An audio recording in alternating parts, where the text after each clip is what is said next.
the podcast about great technology companies and the stories and playbooks. No, you said technology. Now we definitely have a cold opening. I guess I really want us to be about technology companies again. Well, this is a technology company. It's a sign. All right, here we go. Who got the truth? Is it you? Is it you? Is it you? Who got the truth now? Is it you? Is it you? Is it you? Sit me down, say it straight. Another story on the way. Who got the truth? Welcome to the spring 2025 season of Acquired, the podcast about great companies and the stories and playbooks behind them. I'm Ben Gilbert. I'm David Rosenthal. And we are your hosts. Today, we have something very special to share with you. After becoming obsessed with semiconductors from our TSMC episode 4 years ago, David and I wound our way through the rest of the industry, studying fabless companies like NVIDIA and Qualcomm, architecture companies like ARM, and chip design software companies like Synopsys. And as we were thinking, what's next in the world of chips on Acquired, we threw the Hail Mary. We asked friend of the show, Jensen Huang, if he would ask Dr. Morris Chang, the 93-year-old founder of TSMC, if he would be open to an interview with us. Yeah, it is kind of insane and super cool that Jensen made time to help us with this. It's not like he doesn't have a lot of other things going on. Yes. Well, listeners, it happened. So today's episode is a conversation that we recorded in Taipei last week at Dr. Chang's office. We flew to Taiwan for a 48-hour whirlwind where we spent some time at TSMC's headquarters in Hsinchu Science Park, where many of TSMC's fabs are located. Super cool to see. Totally. So conveniently, Dr. Chang just published Volume 2 of his autobiography a couple months ago after a 26-year hiatus from Volume 1. But inconveniently, it is written in traditional Chinese and not published in the Western world.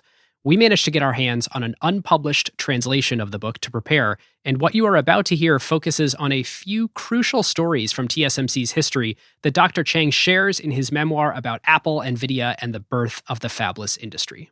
Yes, and big thank you to Karina Bao, who we were lucky to connect with after we set this up, and who has been translating Morris's memoirs with funding from Tyler Cowen and Emergent Ventures. Right now, the memoirs are not published in English, and we will let you know if and when that happens. Yep.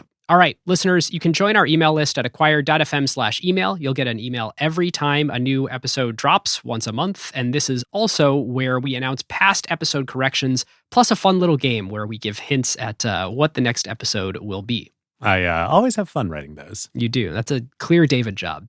So with that, this show is not investment advice. David and I may have investments in the companies that we discuss, and this show is for informational and entertainment purposes only. Please enjoy this conversation with Dr. Morris Chang with some of David and my reflections following its conclusion.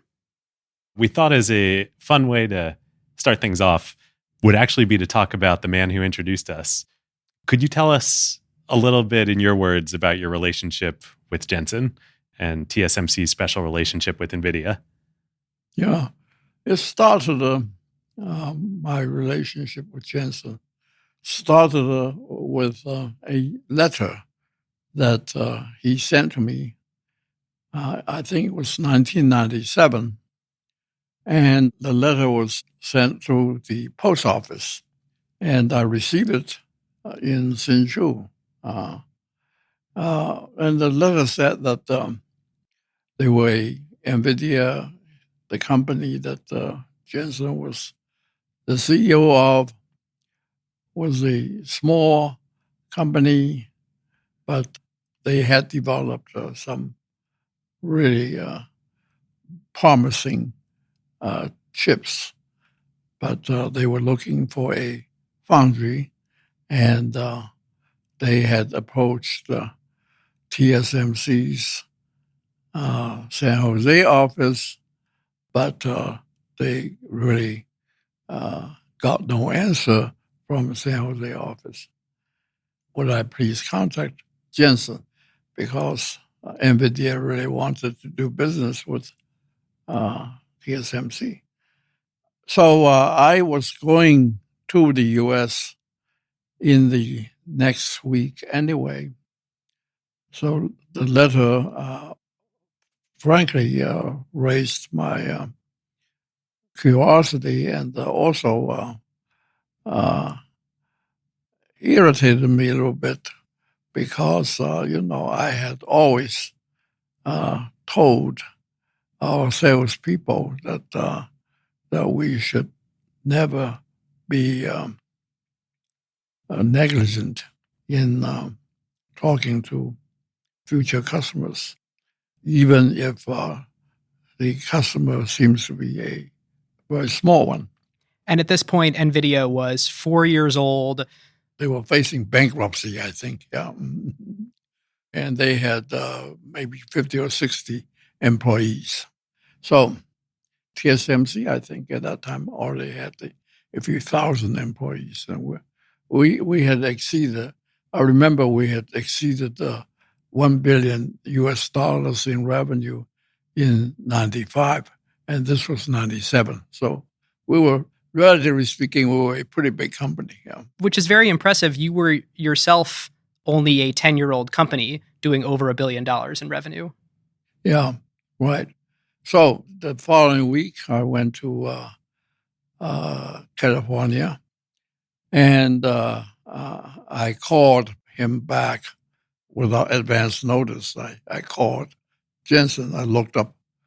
I think there was telephone number on the stationery that he sent me the letter on.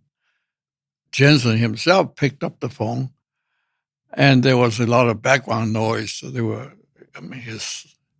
he was arguing something with his people. But as soon as I introduced myself, said, "This is Morris Chang," he immediately shouted to those people that were making noises. He said, "Quiet! Morris Chang is calling me." So I then proceeded to make an appointment with him to visit NVIDIA the next day or something like that. And that was our first visit, our first meeting.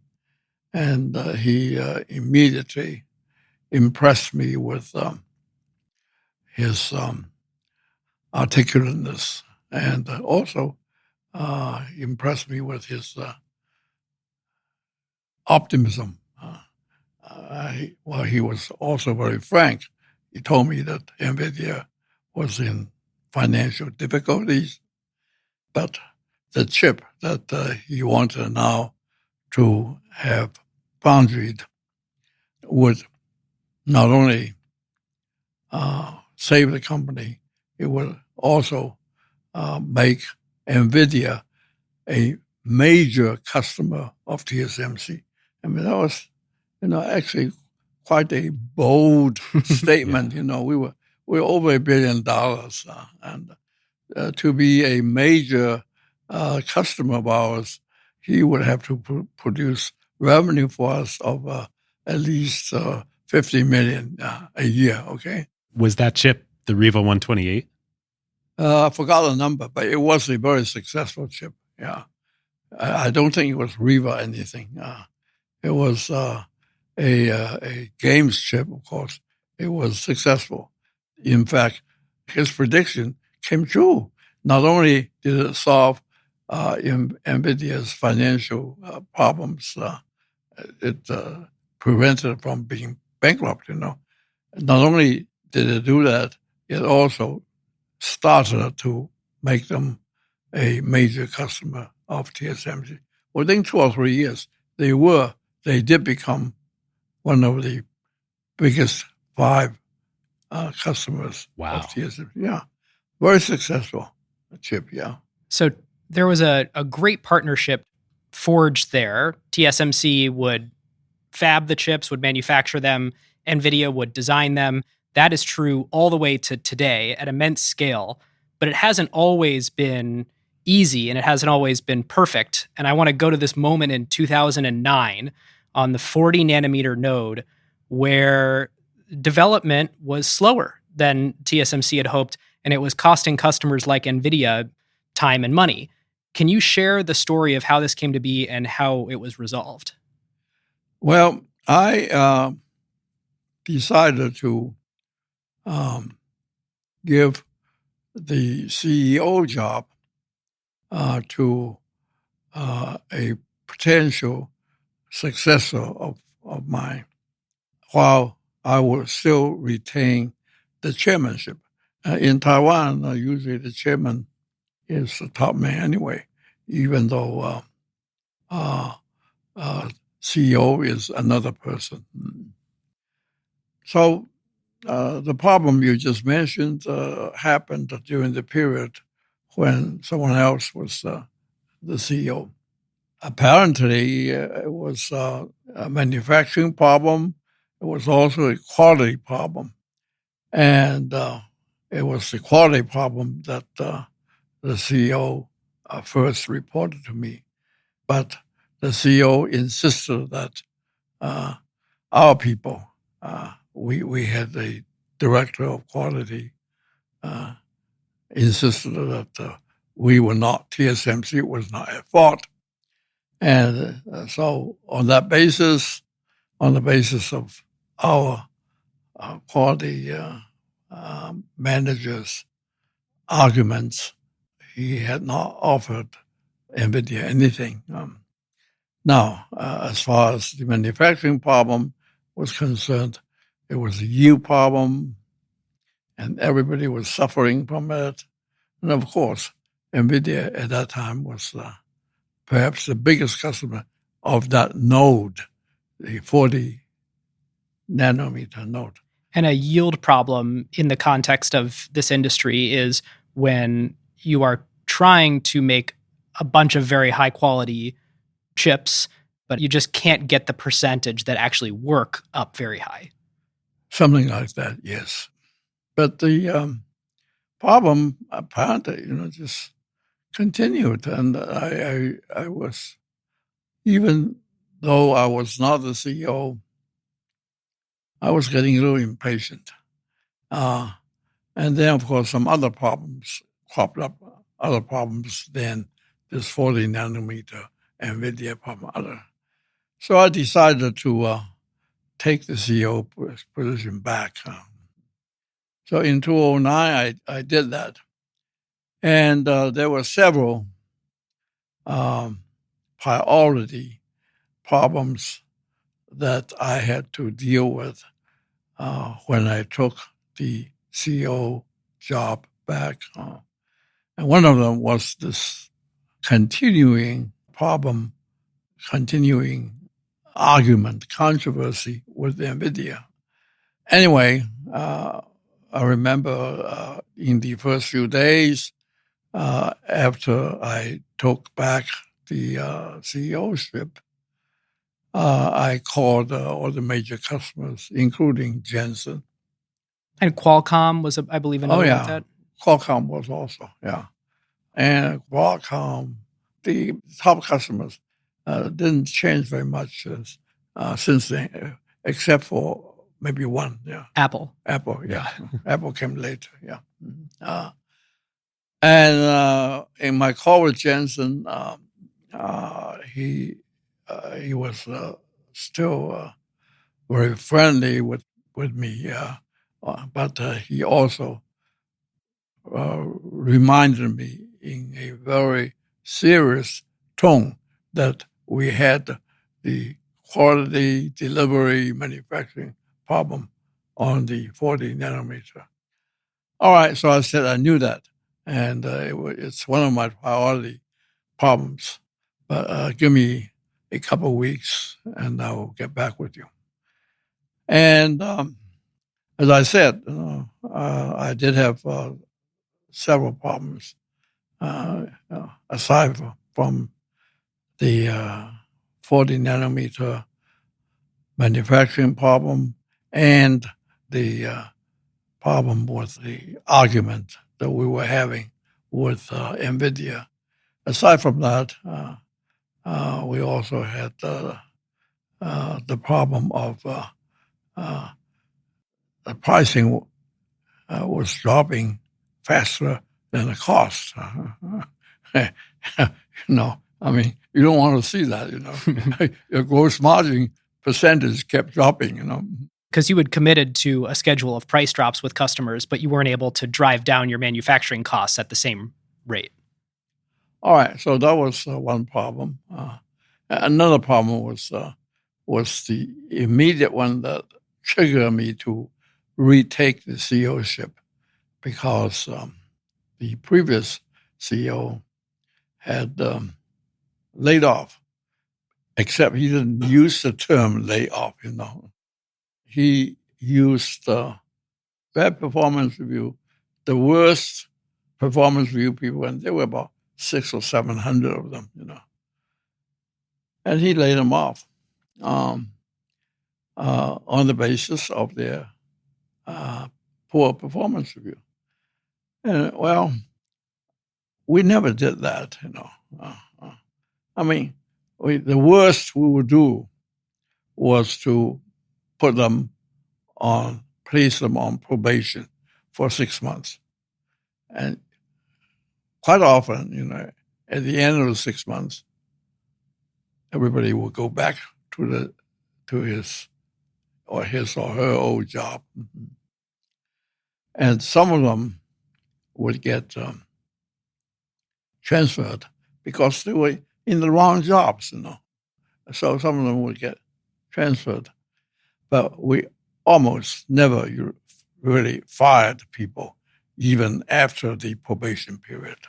So under your watch, you never did a layoff, and you never looked at performance reviews, which are meant to help coach people as the means to determine who to lay off. That's right, yeah. And I actually, have told the managers that, But, in 2008, of course, there was a financial crisis. And the semiconductor business, in fact, got affected. And our revenue dropped. Our business dropped pretty seriously. Yeah. I was not a CEO. I was the chairman. But I just knew that any general manager, any CEO, general manager, without very much experience, what he or she would do in a situation like that. It's a kind of a knee-jerk kind of reaction, Oh, he says, this is my test.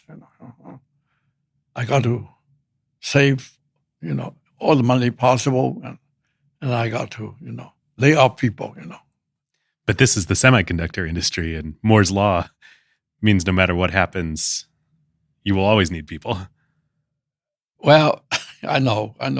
Semiconductor industry people actually think the same way as I described. They all lay off. They lay off people too. I had a lot of experience at Texas Instruments, but at Texas Instruments, I was not a CEO. I was just one of the top managers under the CEO level. And when the company decided to have a layoff, the CEO conferred with the top managers, who included me. And their first reaction was exactly the same.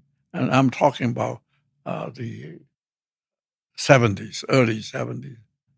Their first reaction on who to lay off was exactly the same as what our TSMC CEO did in late 2008, 2009, which was, go by performance. Now I was the only one at Texas Instruments in the early 70s that said, no, that would not be a credible way of doing it. People would not respect us if we lay off by performance ratings. And why is that? Because it's very subjective. Performance reviews, the performance ratings are done by everyone's own supervisor. So 700 worst performing people in the company. And who gave the 700 people the bad ratings? 700 supervisors, very subjective. It's not something that people will respect. If in a year you have to hire people back, you have to hire the laid off people back, then you shouldn't lay off, because the layoff, the separation expense is usually half a year, about half a year. And it takes at least half a year to train a person. So if you need the people back within a year, you shouldn't lay off. So what did you do when you came back as CEO, both about the employment issue and about the customer issue? You mean customer issue being NVIDIA? Yeah. Well, to finish the employment issue, the laid off employees, as I said, there were 700 of them, 600 or 700 of them, came to my home to demonstrate and protest. Now, the company, TSMC, was pre-warned that hundreds of people would appear in front of my home. So they notified the police department in my district. So the police department sent 50, 60 police officers to try to maintain the order. Now, more than 100 protesters appeared. And the neighbors, my neighbors, they had trouble getting in and out. That was only the first time. A month or so later, the problem was still not solved. I was still not the CEO. So they appeared again. Some protesters, about 25 of them, decided to spend the night, sleep over in the little park that's about a block away from my home. My wife literally didn't sleep that night, I bet. She would wake up and went over to that window to take a look to see what was going on. But then very early the next morning, my wife, about 6 o'clock the next morning, my wife, got up and she took one of the bodyguards and went to a neighborhood market and got the Chinese-style breakfast, Chinese bread, fried bread, I don't know whether you ever had it or not. Probably not. Yeah. And buns, soybean milk, and take enough of that breakfast, enough for 25, 30 people, and back to the park, and distribute them to the protesters. And they were thankful, yeah. And they actually decided to not go to the president's palace, president's mansion. And they told my wife that they would not do that day. And all this kind of precipitated my taking back the CEO job. Well, there's another thing, I told the previous CEO before he laid off the 600-700 people, I said, because I knew, as I said, I knew that it would be his knee-jerk reaction to confront a crisis such as the crisis we had. It would be his knee-jerk reaction to lay off. So I said to him, if you want to lay off, bring it to the board. I'll call a special board meeting. And I knew what I would ask the board to do, which was not to grant the permission. But he decided to circumvent that, the CEO, because what he did not consider it to be layoff. It was just punishment for the poor performers. Well, as far as the CEO is concerned, I did keep him. I had more than one nice talk with him.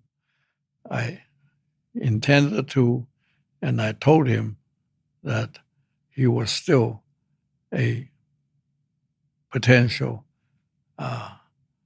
successor to me. So I kept him at the same job grade. We have job grades. And the same salary and bonus. But he was now the president of new businesses. And back then, we had high hopes for the so-called new businesses, which was solar cells and LED. It's the great irony that your core business of manufacturing integrated circuits ended up becoming the largest market opportunity of all. You didn't need any new businesses. Ended up the biggest market opportunity. Why is it so ironic? Well, it's always interesting to me when companies think, oh, we should look at other new businesses, when in reality, semiconductors became a $600 billion a year market. And, solar is a small fraction of that. LEDs are a small fraction of that. You were already in the best market. I know. And I knew that. I did not really think that solar or LED would really replace our integrated circuits business. But I knew the integrated circuits business was going to be great, But at that time, which was 2009, at that time, we also thought that solar and LED was going to be very promising, But it didn't work out, of course. The solar business could have been pretty good. However, China ruined it. They subsidized the hell out of it. And they now control that business, solar cells. The prices were extremely low, still low. So it didn't take off. TSMC solar didn't take off. And LED did not take off either, because LED, it's not, the market is not as big as solar. However, it's controlled. The patents are controlled by just a few companies. And they wouldn't let the few companies that control the patents of LED would not let up at all. So a few years later, the CEO that was put on the new businesses decided that his new assignment wasn't working out either, so he quit. And he's now running MediaTek, is that correct? He is now a vice chairman and the CEO of MediaTek, yeah. So coming back to this moment in 2009, you offered to rehire anyone who was laid off that was interested in coming back, and you're setting the new sort of vision and strategy as CEO, or in many ways returning to the old one. How did you resolve the NVIDIA dispute? Yeah, in the first 4 or 5 weeks after I retook the CEO job, I probably spent almost half of the time on how to resolve the problem with NVIDIA. As far as youths were concerned, well, we were doing our best because, we had to do it anyway, I mean, NVIDIA was just one of the customers. Yeah, not just NVIDIA, but yeah, Qualcomm and Intel. And it a very important node. 40 nanometer was a very important node in the progression of Moore's law. Only after 40 can we, if we do the 40 well, can we do the 28? 28 was the next one, and I called the salespeople that were have been in direct contact with NVIDIA. And of course, I called everybody that was somewhat involved in the problem. So it was a matter of money. As far as the progress on the manufacturing lines, we were already doing what we could.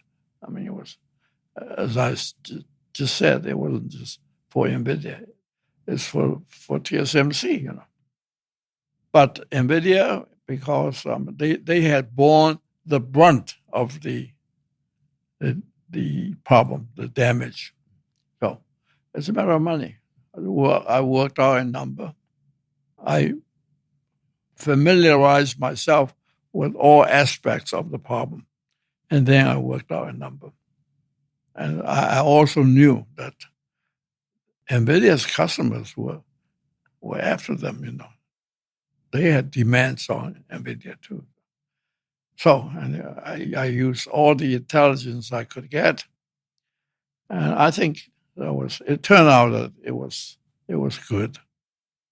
So about a month after I retook the CEO job, I sent an email to Jensen. I said, I'm coming to Silicon Valley next week on this date. I will be at your home at 6:00. Let's have just salad and pizza, which was something that we had many times in the past. Now, immediately, he sent back an email. He said, when do we discuss business then? Did he ask who was going to pay for the pizza and salad? He didn't ask that. So I anticipated that. So I said, 6:30, we'll start having pizza and salad. 8:00 sharp, we'll go to your office at your home, and we'll discuss business. So on the appointed day, I showed up, and we followed the schedule exactly. 6:30, I showed up.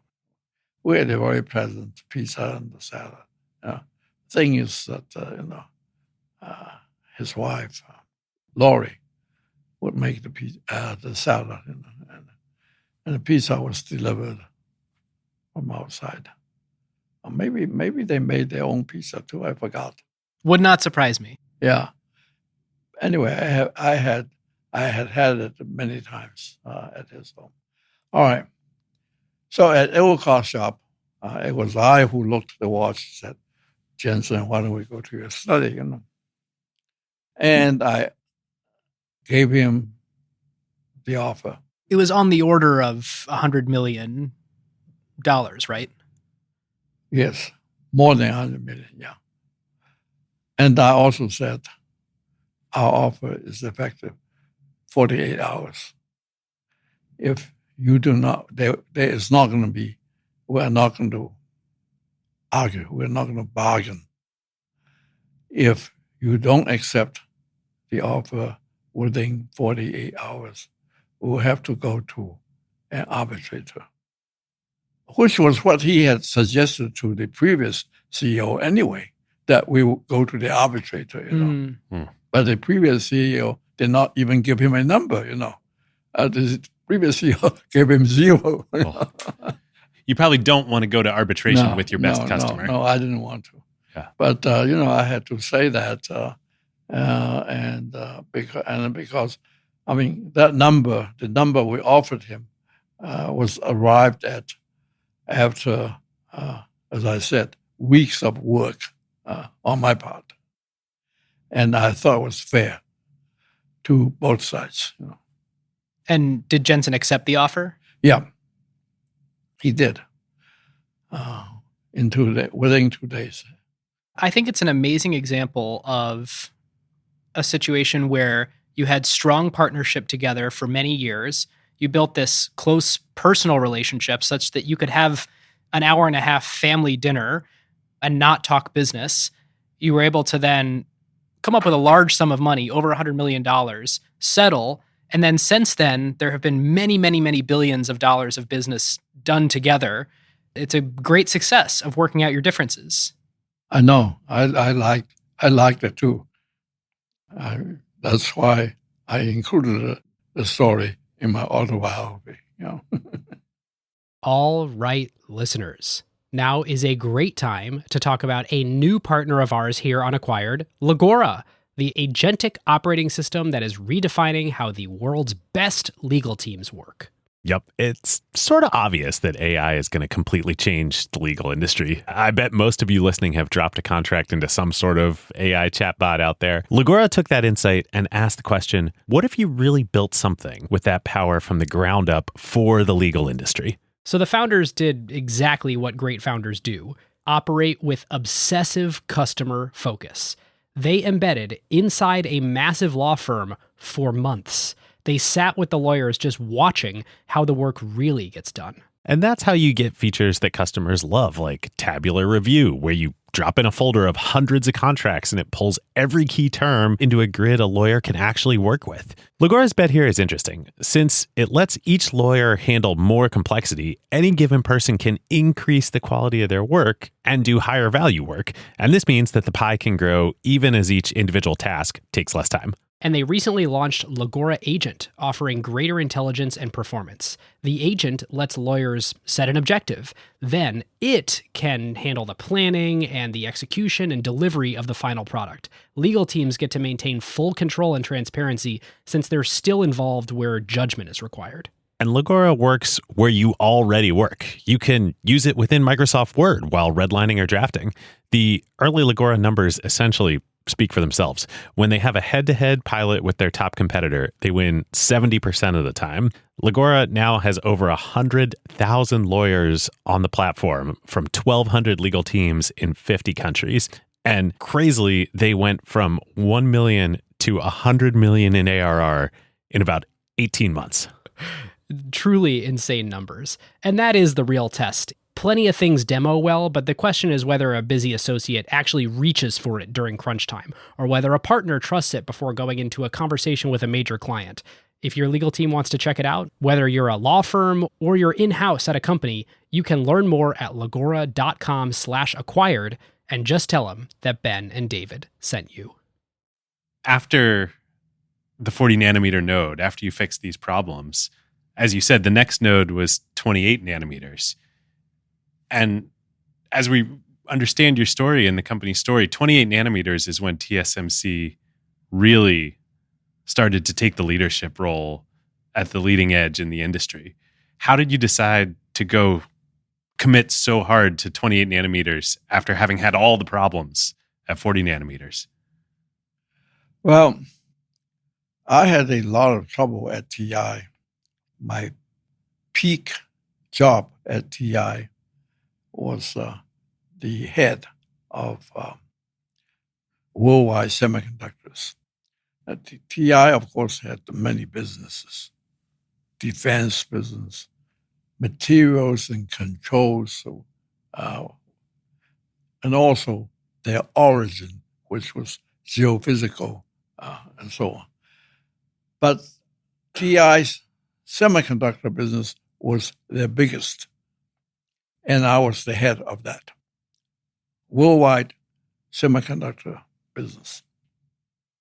I wanted, at that time, when I was the head of worldwide semiconductors, our R&D budget was 4.8% of revenue, of our revenue. And I thought it was not enough. I just wanted to raise it to 5.5% of the revenue. But my request was denied every time I raised it. Now, coming back to TSMC, I wanted to set a number, a percentage of revenue number. So we don't have to argue every year how much R&D we should spend. So at about the time, 2008, 2009, when I came back, I just almost at that time we were running, I think, 6 or 7% a year, but it was negotiated every year between the R&D director and the CEO. So I wanted to stop that. I wanted to make him at ease. I mean, doesn't have to argue, doesn't have to request every year. So I almost just literally picked a number out of the head. We've been running 6 or 7% already. So I said, let's pick 8%. Okay, 8%, regardless of whether there's a recession or not. And that's just 8% of revenue. And that was the best news, if you ask our R&D director, who was back then, I think, in the second place of R&D. He would tell you, I mean, he has told me many times in the last 10, 15 years that this was really the best thing that we did for R&D. So they were not concerned, the R&D director was not concerned at all about having his planned budget cut back, his planned resource, people allocation cut back, none of that. So he has been working 8%, and so it has been like that. And that is what propelled our R&D effort. This period in 2010, it wasn't just ramping the R&D budget. It was also the capital expenditures. You had almost a decade of $2 to $2.5 billion spent, building the fabs every year. And in 2010, you ramped that to almost $6 billion. What was it about the competitive environment, the 28 nanometer node, that caused you to push all your chips in on that? Yeah, I think it was kind of a mutual feeding thing, As I settled the R&D budget at 8% of revenue, to the satisfaction of the R&D people, they began to have big ideas, They began to be telling me our 28 is going to be the term they use, and they have used it several times. 20, but the first time I heard them using it is the 28. 28 is going to be the sweet spot. It's just like tennis racket, You hit the ball with a sweet spot of your racket. Yeah. Yeah. Do you play tennis? I have played tennis, not well. Good. I was like you, Like 40 years ago, I was like you. I don't play anymore. But, I know the feeling of hitting a ball in the sweet spot, 28 nanometer is in the sweet spot. And so I said, why? He, gave me a lot of technical reasons. 20 nanometer. So I decided I would believe him. And he now had the resources to push it, to do it as fast as he could. Now the capital spending. Now, of course, back then we had already built up pretty good infrastructure, organizational infrastructure. We had a pretty good market forecasting group. And I had set up the business development department, which was like the marketing department. We always had a pretty strong sales effort. But to me, sales effort is just the tactical side with the customers.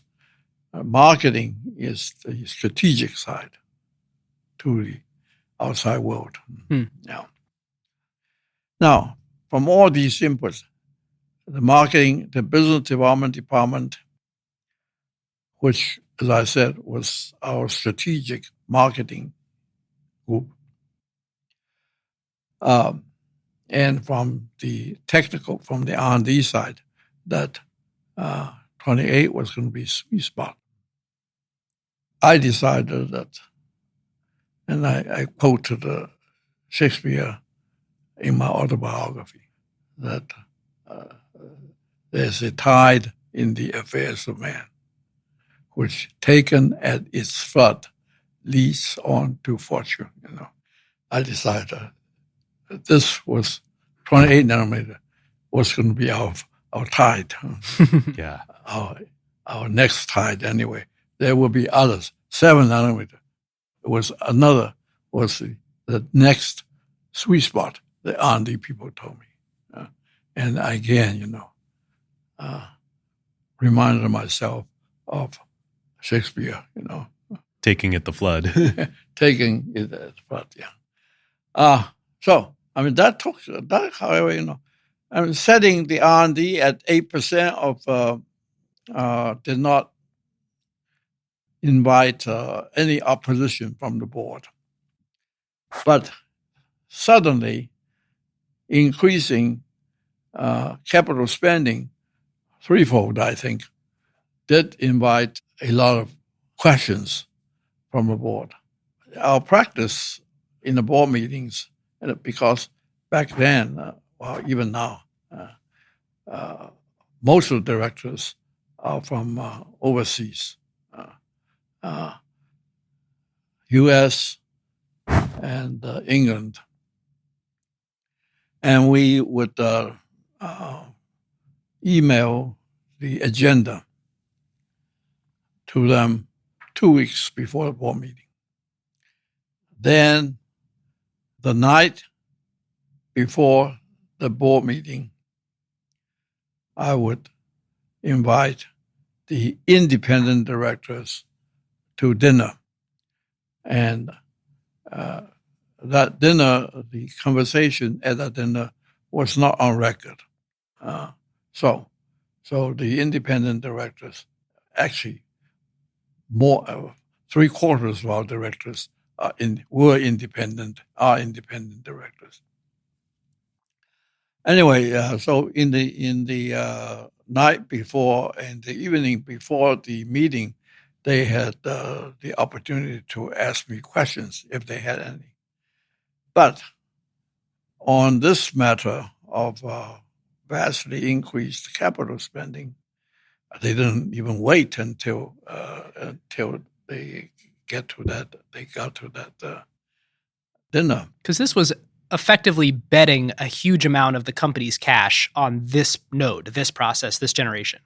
Yeah, and so they called the chief, the general counsel. The general counsel is also the secretary to the board. Yeah, they called him. At that time, it was an American. The general counsel was an American, and said, "We want to talk to the chairman. We don't like this idea at all." Anyway, so I talked to them on the phone, about a week or so before the board meeting. And all right, this is something that, of course, I told them what I have now just told you, inputs from market forecast, inputs from our R&D, inputs from our business department, the new business department. And of course, they didn't believe it. You really can't convince anybody on something like this. So at the end, I had to say, well, look, I heard you, but I am still the guy that's responsible for the operation of the company. So you need to let me go ahead with this one. So they were satisfied with that. And what was the result? What happened around this era of 28 nanometer that created so much demand? Well, I think you know the result. The result was good. And that was the smartphone era coincided with 28 nanometer. Yeah. When the business development group was looking at this and you were looking at this, did you see how big smartphones were going to become and the immense opportunity that would unlock for you? No, I didn't. Maybe the business development guy, that was another interesting story. Yeah, maybe he knew. Maybe or at least I now hope, and I, of course, hoped at that time too, that he had a more detailed visibility than I did. But I mean, of course, this was not the only. It was not the only input. I had a few other advisors too. Yeah. So that takes us to Apple. Could you share with us how you end up meeting Apple? Yeah, but before we do that, let me offer how we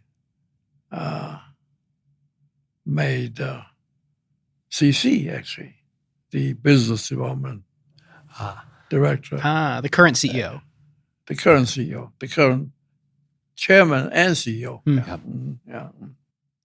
When Rick was the CEO between 2005 and 2009, he had split operations into two groups: advanced technology and mainstream technology. And CC was the head of the mainstream. Actually, really, I should say, the lesser one, okay? Yeah. And Mark Liu was the head of the advanced technology. And each group had a small business development section, maybe 30 or 40 people each. All right, so I came back to be the CEO, and I never thought the split up of two groups was a good idea anyway. In fact, back in 1996, the president, he was not a CEO, but he was the president. We didn't have the CEO title back in 1996. But the president, who was American. Don Brooks? Yeah, right. He wanted to split. I mean, he got a little tired of running this company. He was going to be here for only a year at first, but he ended up spending 6-7 years in Taiwan. Towards the end, he was getting a little tired of running this thing. And he thought that he would do it like TI, for instance. When TI had a germanium transistor department, silicon transistor department, and integrated circuits, bipolar integrated circuits, MOS individual circuit, It's the divisional org structure instead of a functional org structure. Right, yeah. But I really did not think that the foundry business, TSMC's business, was suitable for the divisional structure. Because, we have almost the same group of customers. How do you divide up the group, divide up the company if you want the so-called divisional structure? Well, Don Brooks was going to divide it by fab, My goodness, But customers move from one fab to another, the same customers, Not to mention TSMC has 21, 22 fabs now. And so what, are you going to have 22 back divisions? Then he only had 3 or 4 fabs, back then, yeah. But he was not convinced. He kept arguing. And I said, look, why don't we get a consultant? McKinsey. Why don't we get McKinsey? Okay. So we got McKinsey in. And McKinsey, after a month or 2 months actually, and a couple of $1 million, I guess, well, told us the same answer, that functional is best. And then Don Brooks said, well, tell me one big company that's functionalized. And McKinsey immediately answered, Boeing, which is a good answer, Yeah. Yeah. Of course. Except it's not true. Boeing has commercial and government. Well, they probably have commercial and government, but they don't have 707, 747, 757. They don't divide. And if we divide up by fab, it would be like dividing up 707 from 757, 737, yeah. Well, anyway, Don Brooks' attempt was in 1996. And, by 2005, Rick Tsai, decided to tread the same ground. Well, and he did. This time, I didn't stop him. My idea, my principle, when I was the chairman and not the CEO, was, sometimes you have to let the CEO make his own mistakes and learn from them. Of course, not if the whole company is going down the drain. So you have to interfere then, but only then. Well, anyway, so that was the background. 2 groups when I came back to be the CEO, the advanced group and mainstream group. And each group had a small business development section, 30 or 40 people. I think advanced has had more, like a bigger group than mainstream. All right. So I wanted to combine the 2 operation groups. And I also wanted a real marketing. And I didn't call it marketing because I decided to use business development in English because it has a good translation in Chinese. All right. Now I've decided to combine the 2 groups, operation groups. Now, back in 2009, when I decided to combine the 2 groups, I think the advanced group had something like 10,000 employees. And the mainstream group had a little less, but also 7,000 or 8,000 employees.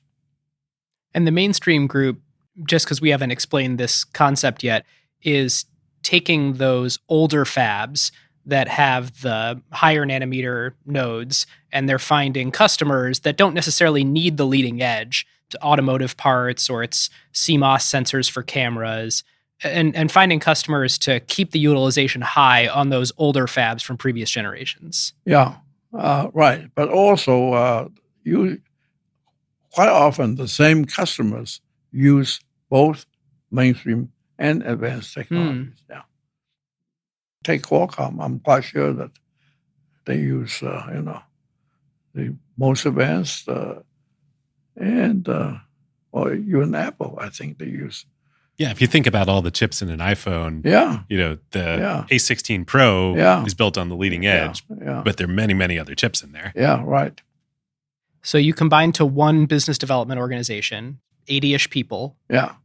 We had Mark Liu in charge of the advanced, and C.C. Wei in charge of the question is, who's going to be in charge of what, the combined. Or you need only one for the combined operations. You need only one person. The truth is that we had a lot of operational talents, Operation meaning manufacturing, taking the developed technology from R&D, and converting it into mass production. We had a lot of talents there. But business development or marketing, and neither Mark nor CC had any real previous experience in marketing, business development. So that was my main worry. We combined the two groups. We needed a combined operations manager, but even more importantly, in my mind, we needed a combined market business development manager. So I first offered the marketing business development job to the guy who was in the bigger job, advanced technology, Mark.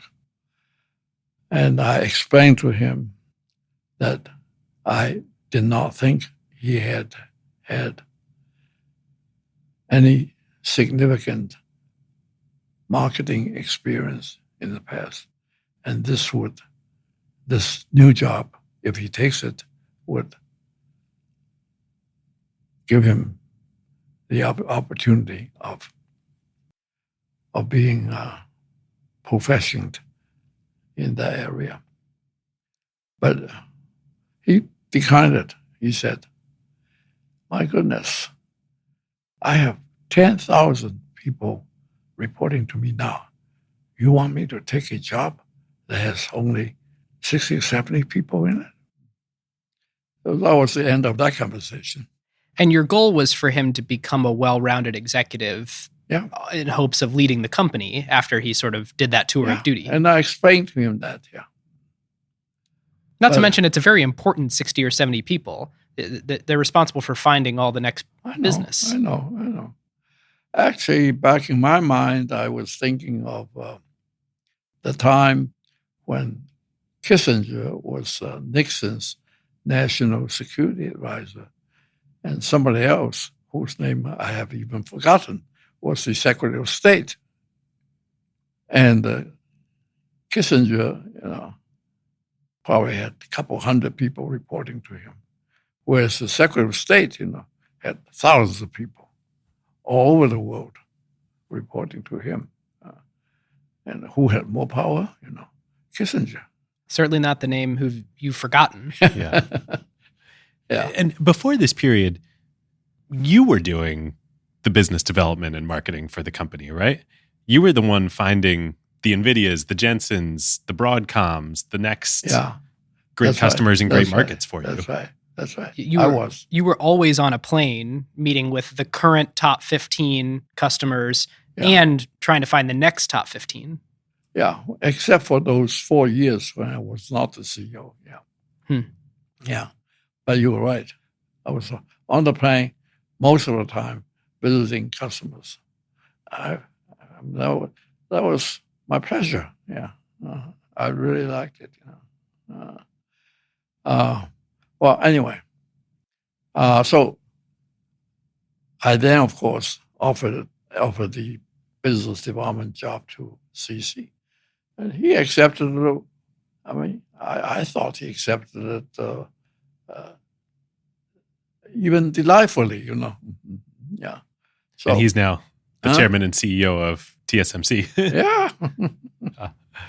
So this had just happened, and you came home from a board meeting, we understand, one evening. That's right. The board meeting had ended, and it was 6 o'clock or later, and I went home. This was Taipei. We had our board meetings back at that time in fact here in the you ever seen my conference room? Yes, right. Yeah. Across the hall. Yeah, right. Yeah, we had all our board meetings in Taipei in that conference room. Anyway, it was 6:30 or so when I got home, and I think my wife knew that I would not be home until around 6:30, because as soon as she met me at the door, which wasn't very often, but this time she had something to tell me. That's why she met me at the door. She said, Terry Gao called in the afternoon and said he was coming to dinner. And who is Terry Gao for listeners? Terry Gao is a relative, is actually a second cousin of Sophie's. Sophie's my wife. And they share the same grandparents. That's what makes them second cousins, I think. Yeah. And for our Western listeners who this won't be obvious to, Terry Gao is the founder and CEO of Foxconn.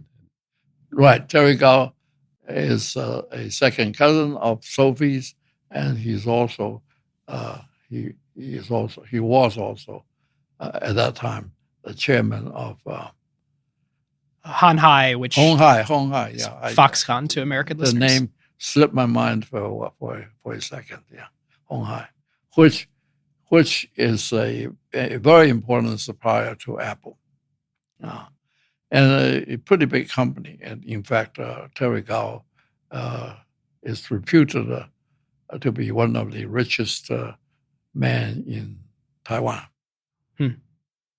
And she said, Sophie is lovely, but she doesn't know too much of my business. I don't think she understood the significance of Terry Gao coming to dinner, bringing a vice president from Apple. I don't think she quite understood, she wasn't really interested either in the significance of that. And you had been trying for months, strategizing with the business development team, how do we go win Apple's business? The iPhone seems to be working. Yeah, I've been strategizing is probably too strong a word. I've been just thinking, also knowing that we just can't do anything. We can't do anything about it. Apple is a very close-mouthed company. If you try to talk to them, if you offer, your service, they would just tell you to go away. You know. They will come to see you when they are ready. You know. That's what I knew about Apple even then, and I know the same thing now. You know. Yeah. All right. So 8:00. Now Sophie did know that I would not be home until after 6:00. So she had told Terry that, and Terry had set the time of their arrival at 8:00. So 8:00 was a bit late for my dinner, but I said, what the heck, we'll wait. You know? All right.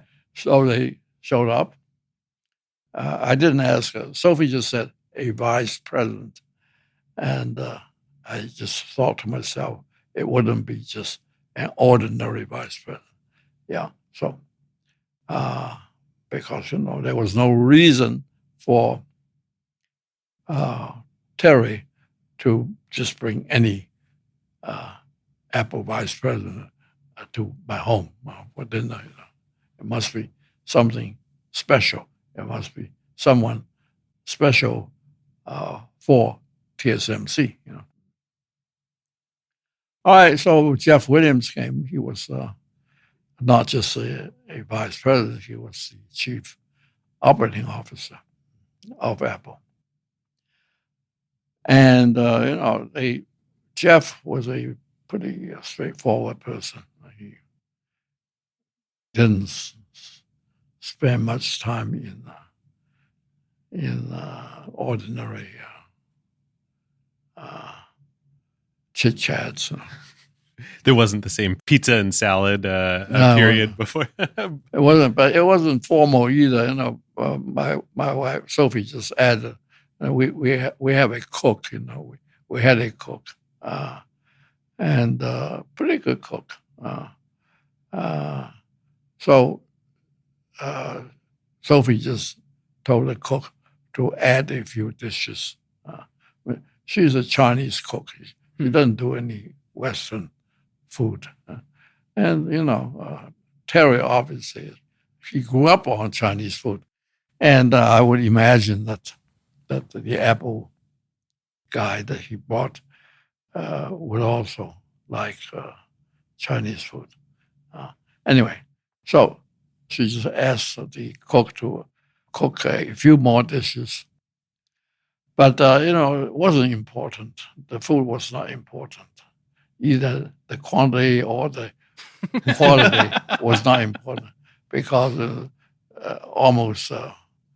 Jeff almost immediately started his pitch, you know, almost as soon as he sat down to dinner. And what is the pitch from someone like Jeff Williams like? We would like you to foundry our wafers, something like that. Pretty straightforward. I mean, so I listened. That night, I think Jeff talked maybe 80%, and I talked 20%. If you don't count the relative talk between Sophie and Terry, you know, which was not very much either. Yeah. And Jeff had proposed economic terms at this first dinner, right? No, nothing so concrete. Okay. He did say that we will let you have 40% gross margin. And I think, well, I didn't say anything. I didn't answer him. I didn't respond to that. But our margin at that time was already 45%. And I was trying to push it up to 50%. It was an announced effort in the company to push the gross margin. And I had that effort for many years after I came back to be the CEO. And I really didn't succeed even at my retirement. Now, of course, what happened later was that there was COVID and so on. And also, we began to have leadership, technology leadership. So our margin, jumped up to over 50%. But when I retired, it was still short of 50%, slightly short of 50%. I was almost there when I retired. In technology leadership, you're saying that around this time, the 28 nanometer node, you were... We're talking about 2010? Yes. You were still among a select few at the leading edge, but there was fierce competition. Whereas once you got to 7 nanometers or so, that's when you are neglecting, I think when you said that, you were neglecting Intel. Okay. Yeah. At 28 nanometers, we were very definitely the leader among foundries. Yeah. And maybe among a few other companies such as Texas Instruments and so on, but not Intel. Okay. And Apple was considering Intel. No, Apple was not actively considering Intel. That came later. Yeah. But I'm quite sure we'll have time to cover that. Yeah. Well, take us there now. So after November of 2010, you had the initial conversation with Jeff Williams. Yeah. He said that he would let us at 40%. And my thought was, my goodness, we're already at 45%, But I also thought that he was trying to be generous when he said that he would let us have 40%. And I also thought to myself, well, now it's not, this dinner is not the time to go into a pricing discussion. we have a lot of other things to discuss. Anyway, so I said, no, we were about to go into production. We were almost in production with 28 nanometer at that time. The initial stage, anyway, 28. So I said, I thought it was going to be 28. I said, 28? Nope. What node do you want?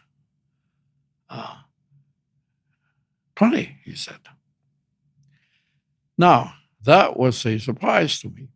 And frankly, it was also a disappointment because the Moore's law progression after 28 was going to be 16. Now, Apple, Jeff Williams, wanted 20. A half step. A half step. But a half step is a detour, we would have to, my thought at the dinner there was that we would have to spend effort on the 20, which of course would help us on the natural next node, which was 16.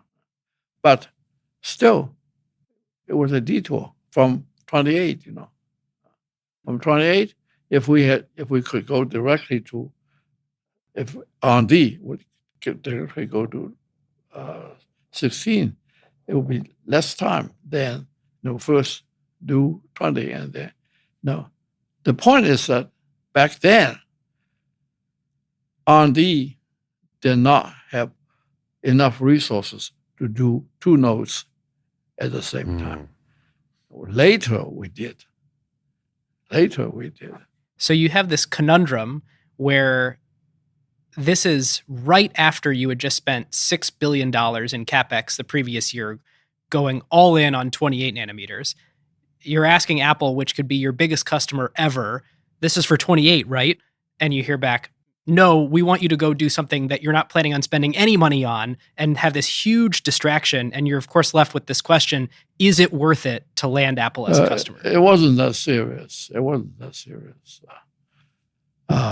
Because when we figured a very big market for 28, and therefore when we planned to increase vastly our capital spending, we didn't have Apple in mind. We didn't include Apple. Apple came strictly as a pleasant surprise. Yeah. Anyway, for the company in total, but not for 28. I see. 28. Yeah. We didn't include Apple in our 28 planning. But it's still the question of, are you willing to go do this huge distraction and spend on the order of $10 billion over the next few years doing 20 nanometer for Apple when you weren't planning on doing 20 nanometer at all? That's right. That is where our connection with Goldman Sachs came in.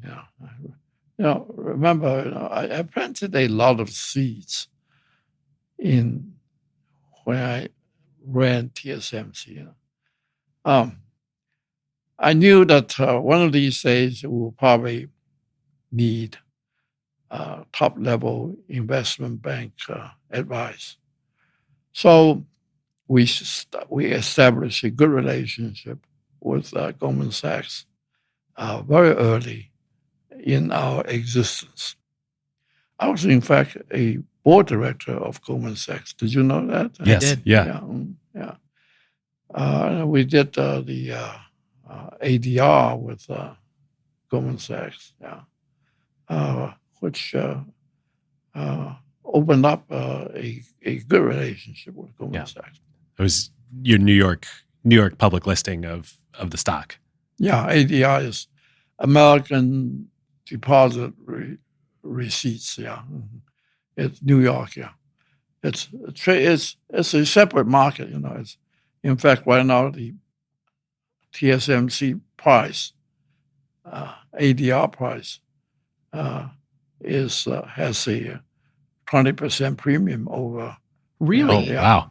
However, you need TSMC board permission to convert your shares to ADR. Yeah. Otherwise, you'd be able to arbitrage? Yeah. We don't want that. So, as I was saying, the board has to approve any conversion of ordinary Taiwan TSMC stock to ADRs. And the board does not give such permission. Easily, anyway. Okay, yeah. So you had planted this seed with Goldman Sachs for when you knew you would need them. Right. This was very early in our history. Now, we need funds. I mean, this Apple thing came after we had already decided to increase capital spending. And now, Apple requires even more capital spending. And we have to figure out where the cash is going to come from. So, there were several possibilities, of course. We're paying a dividend, not a very big dividend back then, but a modest dividend. And we could cut that dividend. And then we also could sell stock, new stock offering, either in Taiwan or in the U.S. We have the ADRs, or we can borrow money, corporate bonds, Or you could only fill part of Apple's order. Right. And we did that. We first did our financial planning, and we decided not to cut dividend. We decided not to sell new stock. We decided to just borrow. And this was also with consultation with Goldman Sachs. We chose borrowing. How much?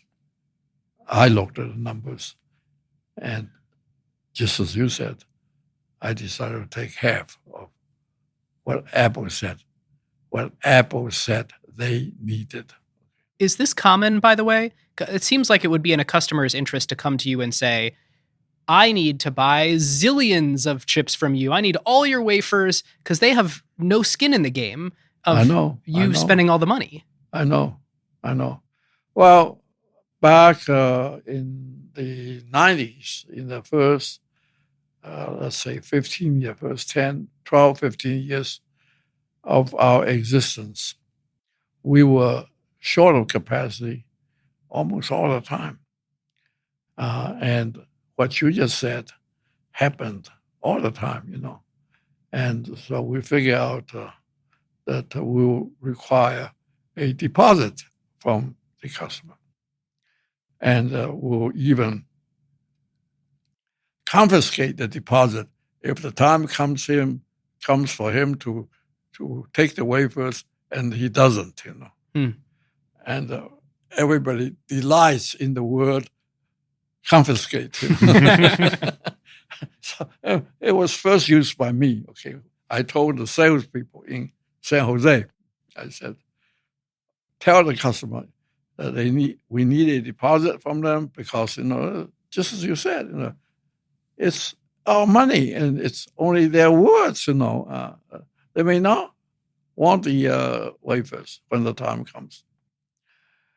And I told the salesman, tell the customer they will confiscate the deposit. And the salesman never heard anything like that before, And so they were in uproar, in happiness, Now they could actually stand up and tell the customer that we might even confiscate your money. But of course, we never confiscated any money. Now, it did happen quite often, particularly in the 2000, we had, I think it was called an internet recession, I think, because in internet was, people were starting companies called pets.com or something, Yeah. It was, anyway, so we had the recession.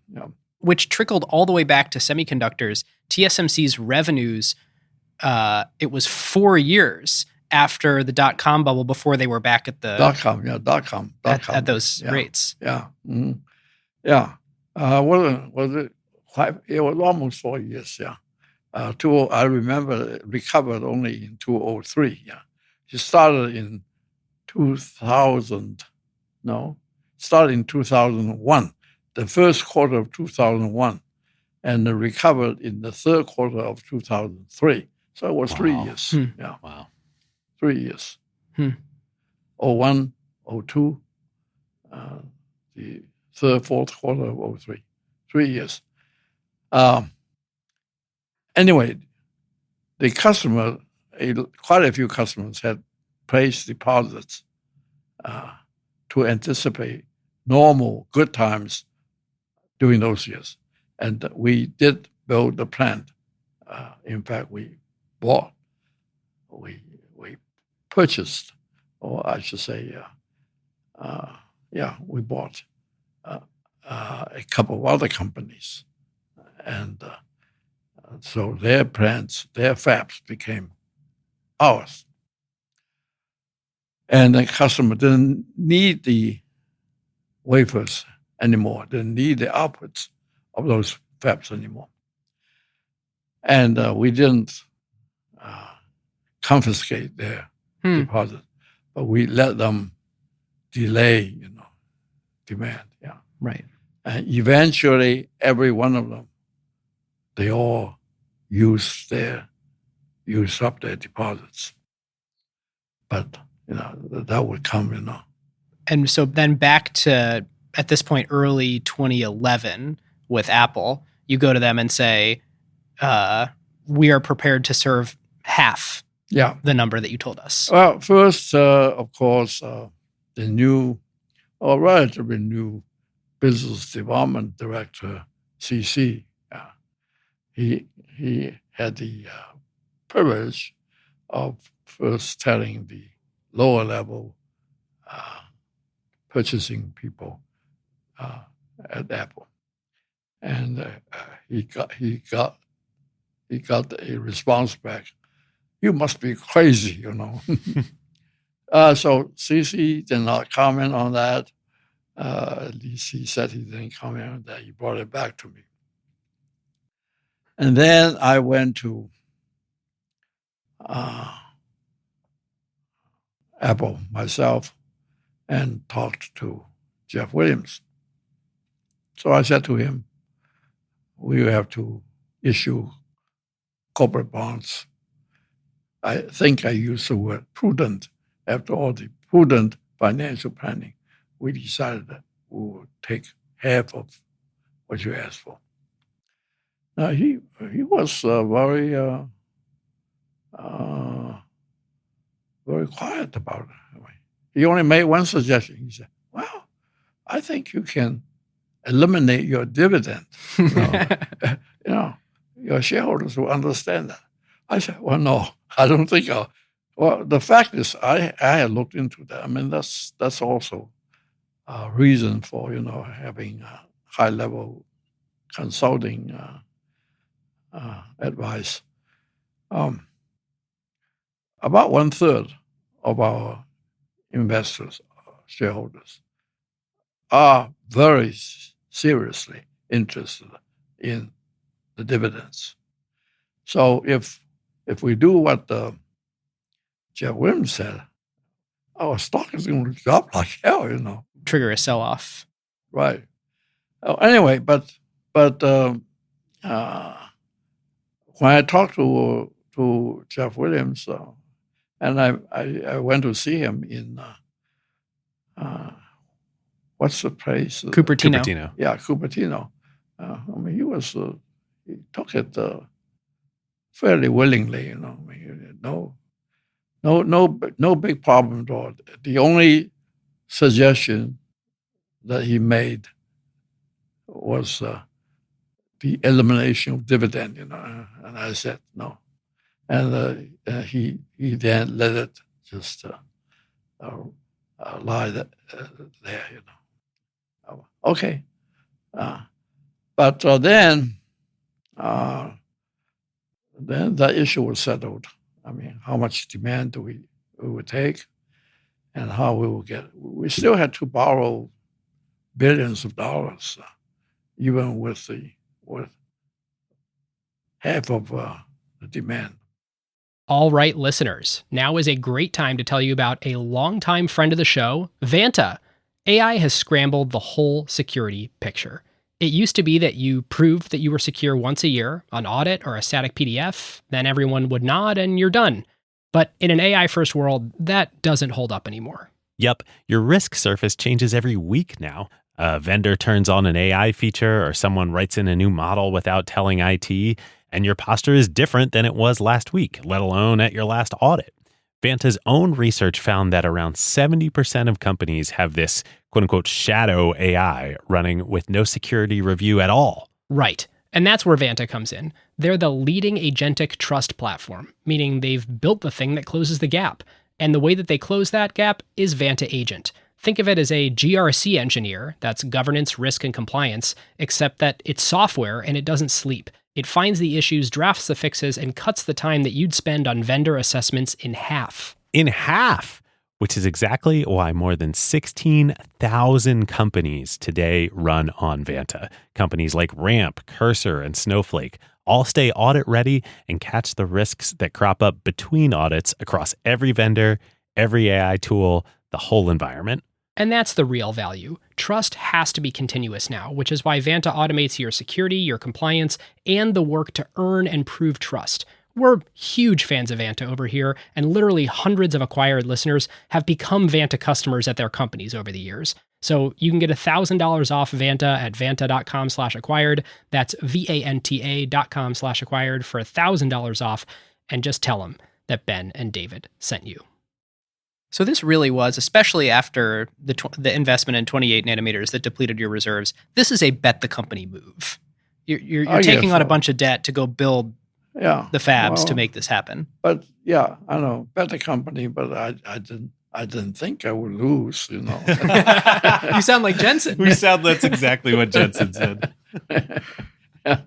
And so, all right, but I think that the financial discussion with Apple had already happened when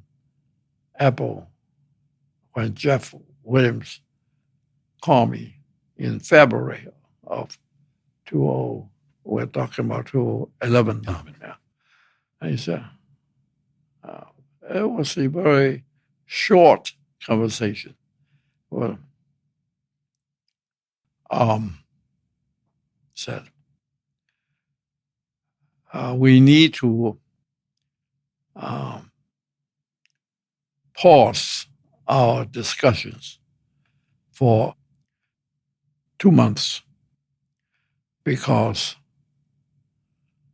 the highest level of Intel has approached Tim Cook and has asked Tim Cook to consider Intel. And at this time, Intel was the major supplier for all Macs.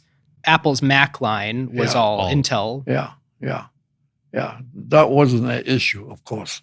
I mean, in February of 2011, Jeff Williams was talking about the iPhone, But they had a close existing relationship. Yeah. I don't know what relationship they really have, Well, anyway, it must be close. So that was all he said, and I wasn't all that worried because in 2011,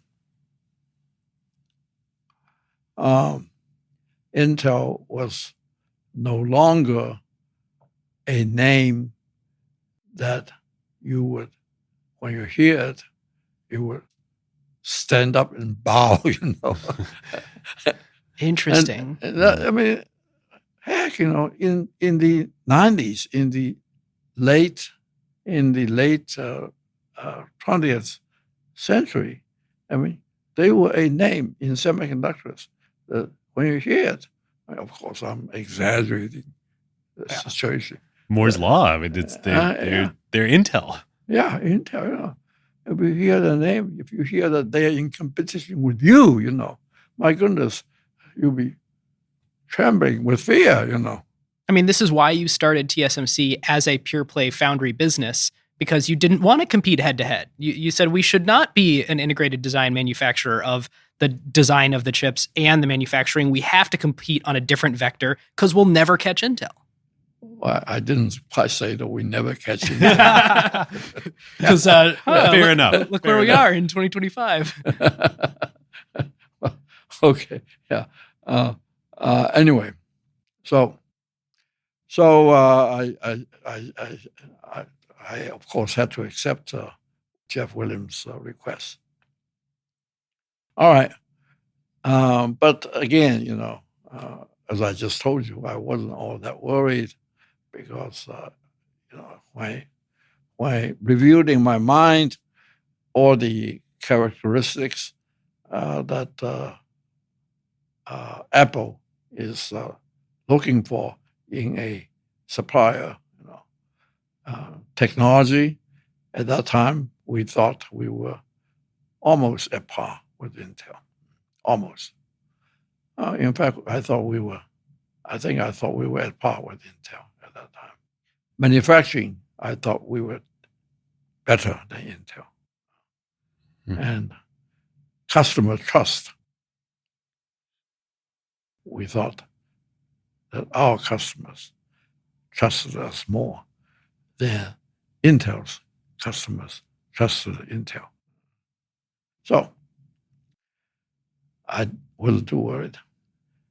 But then, indeed, and I also thought that when Jeff Williams told me the highest level of Intel, I thought he was talking about somebody like Andy Grove, who was retired, of course. But it turned out that he was only talking about the CEO of Intel at that time. Yeah. But I knew that only later. Would that have been Bob Swan or Paul Otellini? No, it was the Italian guy, Otellini. Yeah. Paul Otellini. Otellini. Got it. Yeah. So today, Intel doesn't make the chips in the iPhone. What happened?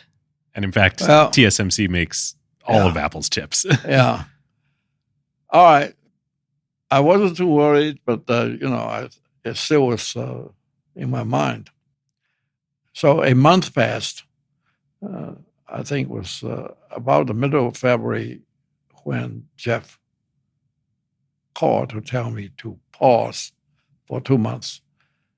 So almost exactly a month later, middle of March sometime, I decided that I would pay them a visit and ask them what's going on, any progress.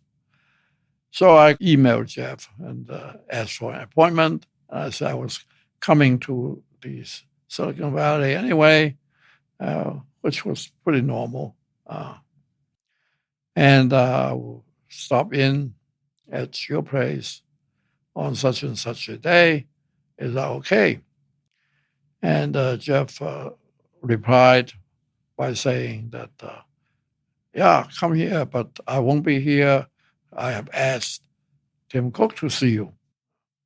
I mean, this freedom, Jeff's freedom of delegating his boss to see a visitor, it was a privilege that I seldom had in my career, Yeah, normally someone says someone on my team will see you, not my boss will see you. I know. It was usually that way. It was usually the other way. Yeah.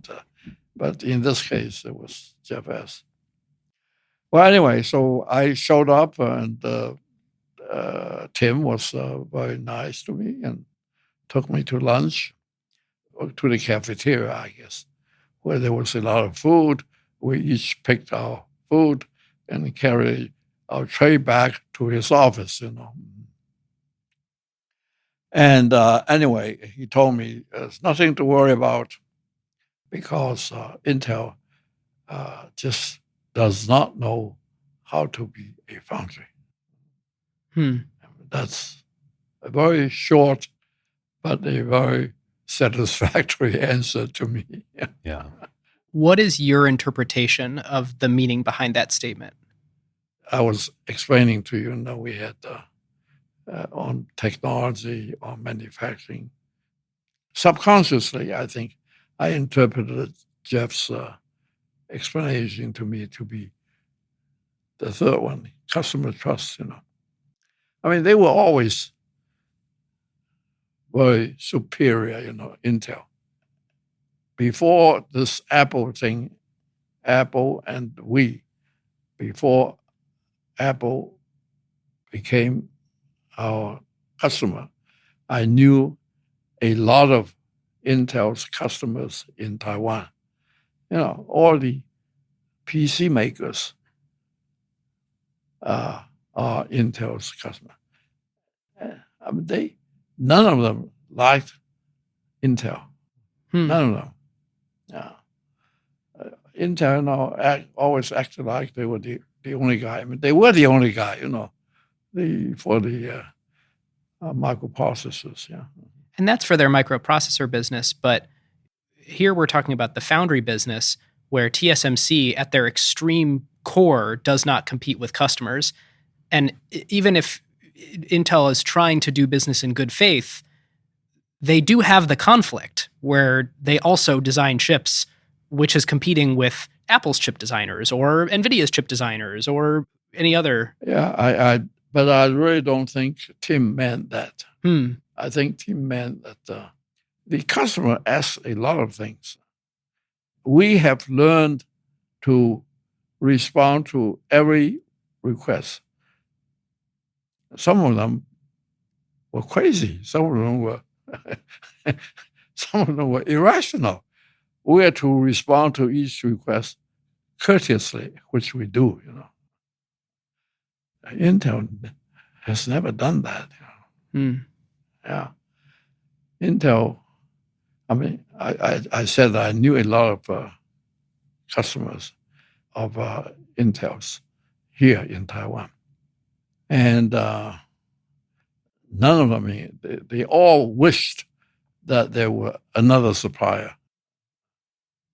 Yeah, none of them either trusted Intel or liked Intel. So to finish the Apple story, the short answer is it worked on 20 nanometer. Were there any trade-offs where did pursuing 20 nanometer and spending the billions of dollars cost TSMC in any way? Well, it might have cost, but the story certainly does not end here. All right, so there was pricing. Everything was not easy. Pricing, and Jeff came himself, and we talked about pricing, and we had done our homework also on the cost and what kind of price we would accept. But Jeff came and he told us just a number, Well, he gave us his reasoning. He had to make his component costs meet a certain goal also, yeah.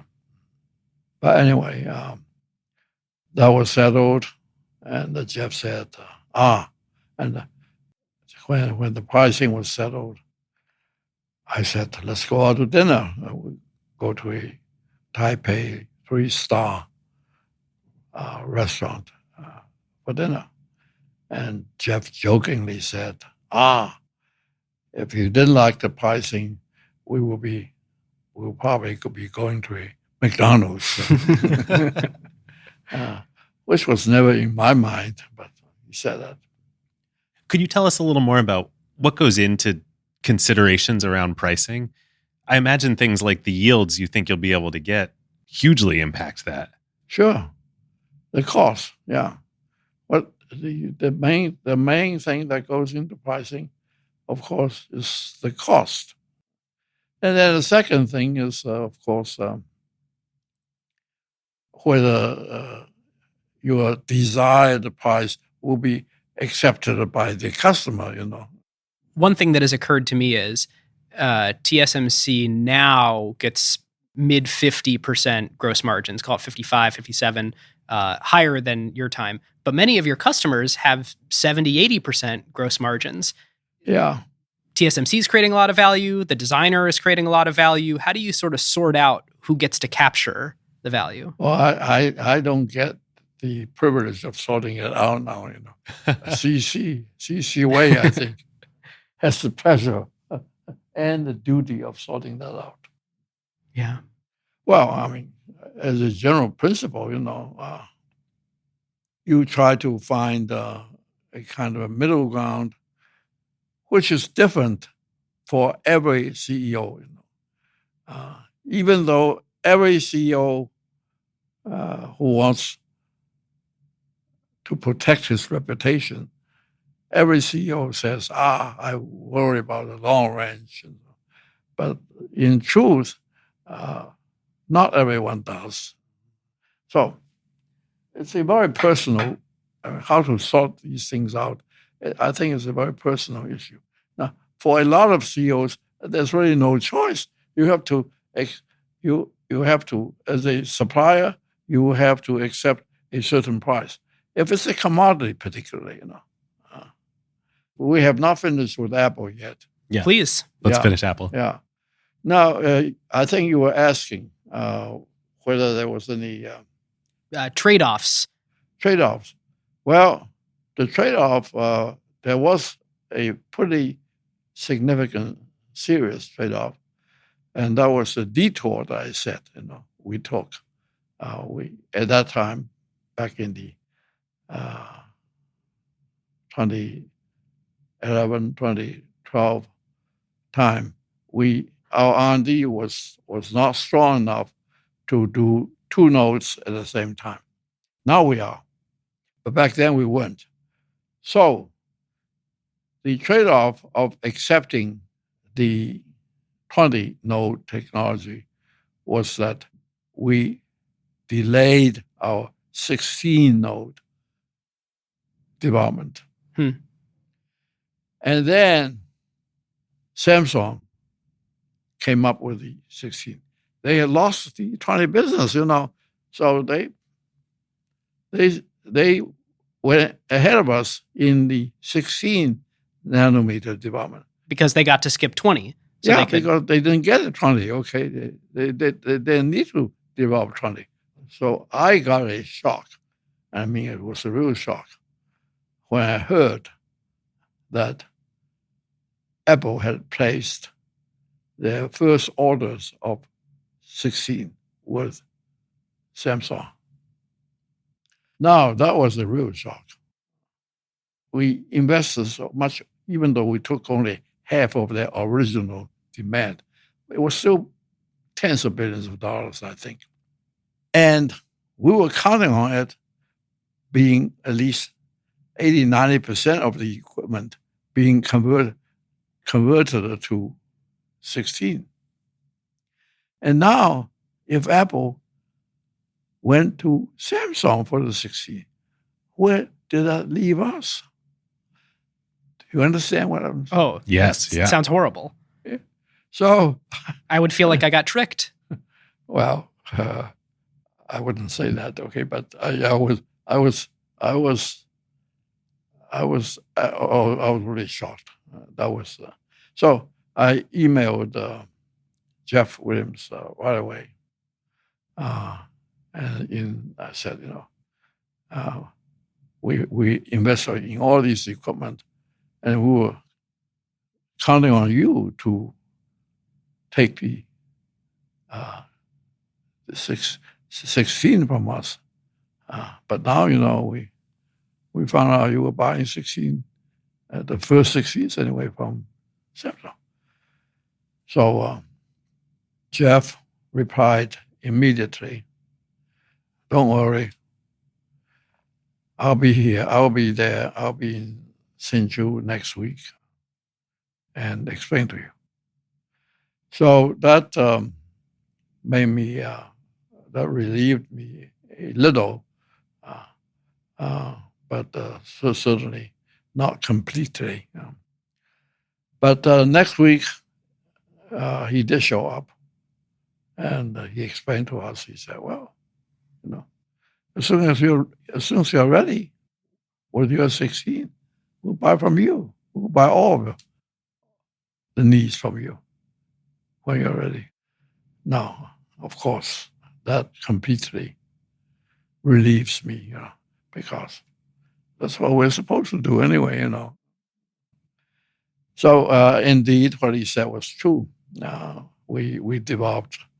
We had our own 16 about half a year later, and most of Apple's 16 nanometer requirements still belonged to us.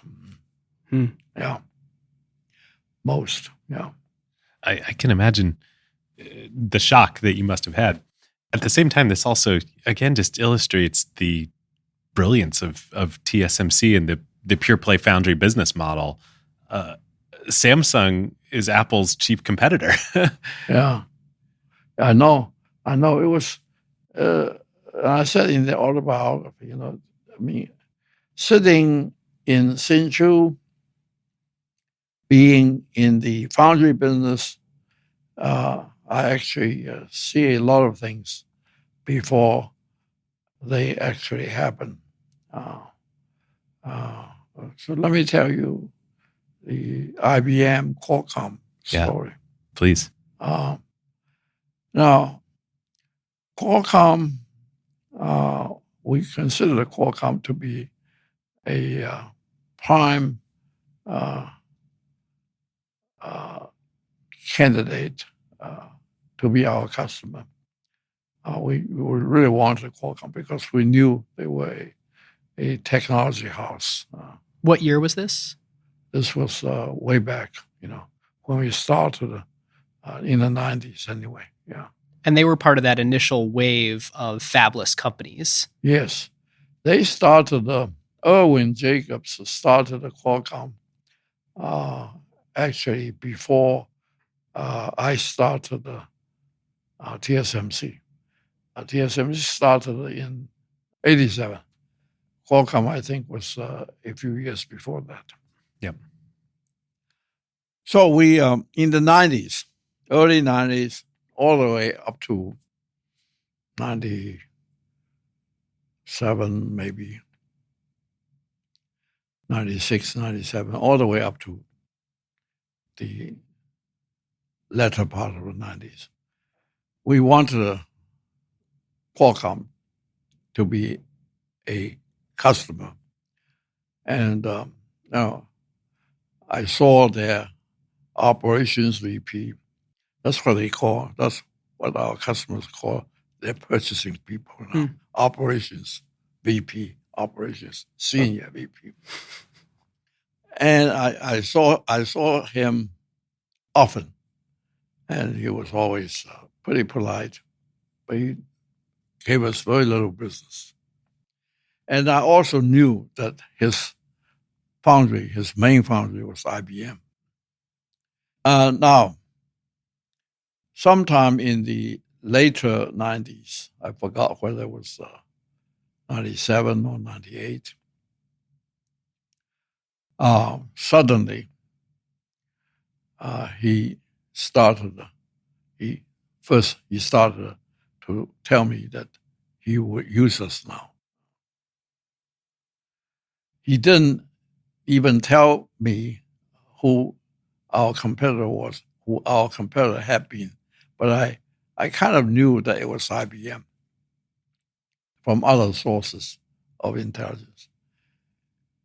And our business with Qualcomm, the business that Qualcomm gave us, pretty rapidly increased after that, after 97, 98 period. So I immediately knew that IBM Semiconductor was in trouble. Because, they had their own fabs and so on. But their main business was really supplying to Qualcomm and a few other very small companies, very small fabless companies. So I immediately knew IBM was in trouble because they were losing Qualcomm. All right. So the next step that IBM took was not a surprise to me. The next step they took was to ask us, TSMC, to co-develop the next generation of technology, which is 0.13 micron, 130 nanometer, in 1999. And since I anticipated that, it was no problem at all for us to refuse the. And in fact, even if I didn't anticipate that, we would never have accepted that kind of co-development. IBM was still, they still consider themselves to be the senior partner in any partnership they establish. The senior partner. So we were the company that co-developed something with them would send its engineers to IBM, Mm-hmm. And when we do that, we lose our ability to develop our own process. We'll have to depend on this co-development thing. And the co-development thing is going to have a lot of difficulties, Heck, our people, will be in a different culture. So we declined without having to think about it at all. We declined the IBM offer. And IBM, in fact, was quite angry, they thought we were still a small Taiwan backward place, Taiwan company, and they are a big IBM. So they immediately went to UMC, and UMC accepted them, only to regret seriously their acceptance a few years later. And UMC, at that point in time, was it fair to call it a peer of TSMC here in Taiwan in terms of volume and size? Not by 1999. They were already smaller? Smaller. They were smaller already, yeah. That what's what I meant when I said that sitting here as a foundry, I can see some things that like this IBM thing. This might be a good time to go back to the learning curve, speaking about the importance of owning your own technology and process at the leading edge and controlling your own destiny. You develop the learning curve. I really did not develop. I certainly did not initiate it. I think I had a role at TI. Yep. I had a role in refining it to the point where a semiconductor company can use it effectively. That's my role. Yeah. So how would you explain it to a novice? Well, explaining the learning curve theory is simple, but one would be foolish if one just takes the simple explanation, and thinks that that's all it is. The simple explanation of learning curve is that as you make more of one thing, anything, actually it started with refrigerators and cars. If a company makes more cars, then its cost per car, unit cost, goes down. That's why it's also called experience curve. You gain more experience, you become more efficient. That's a simple explanation.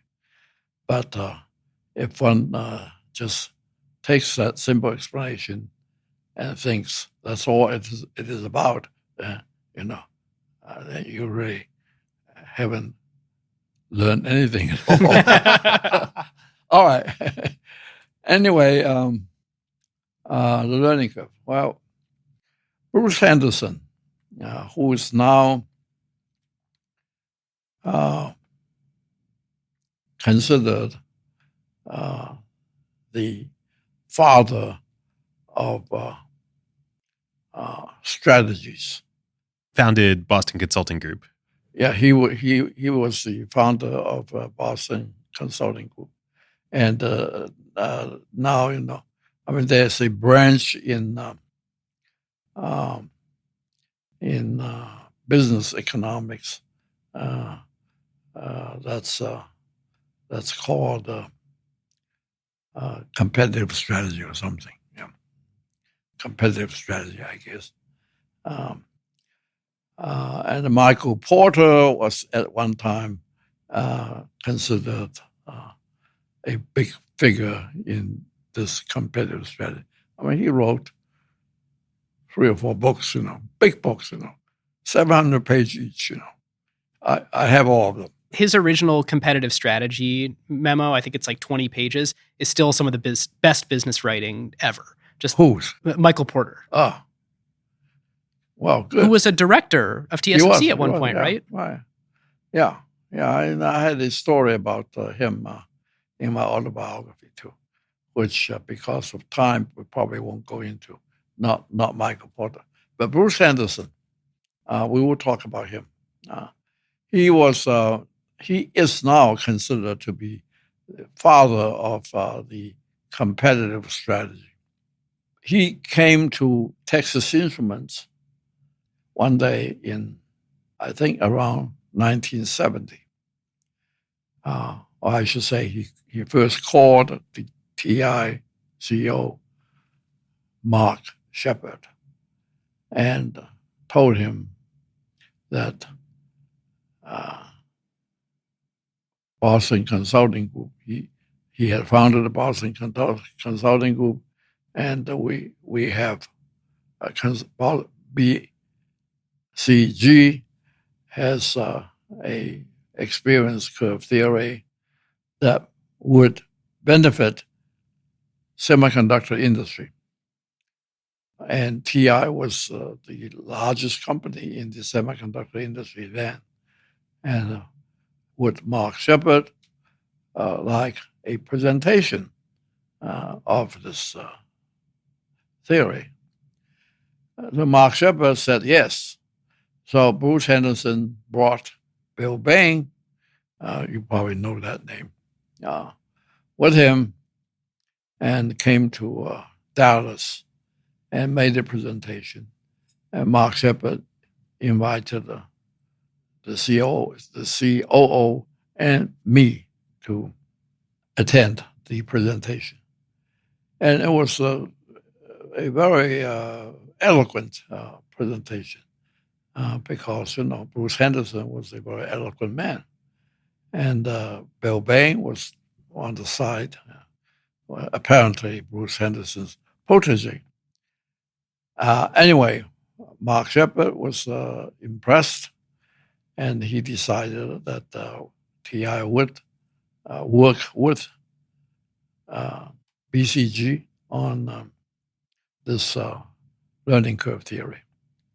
And Bruce Henderson then assigned Bill Bain to work most of the time at TI, most of my, like 3 days a week. And Mark Shepard assigned me as TI's guy.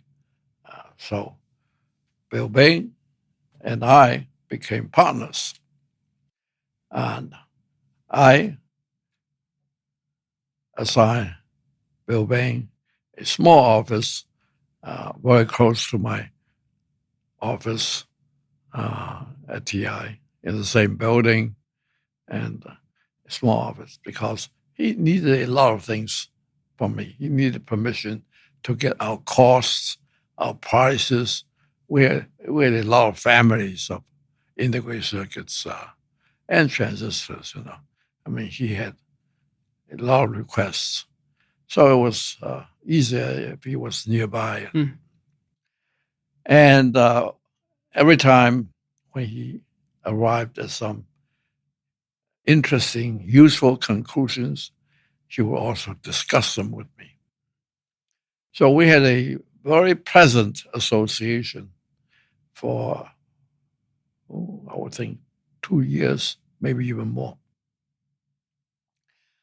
And he would, fly to Dallas every Monday and go back to Boston either Wednesday night or Thursday night. And of course, every time he went back to Boston, it would be to tell Bruce Henderson what he had done that week. So this happened. This went on for, I think, 2 years. And then finally, Bill Bain came to see me one day. And it was in those 2 years that I absorbed a lot of learning curve stuff, which I used up to now. I mean, I found it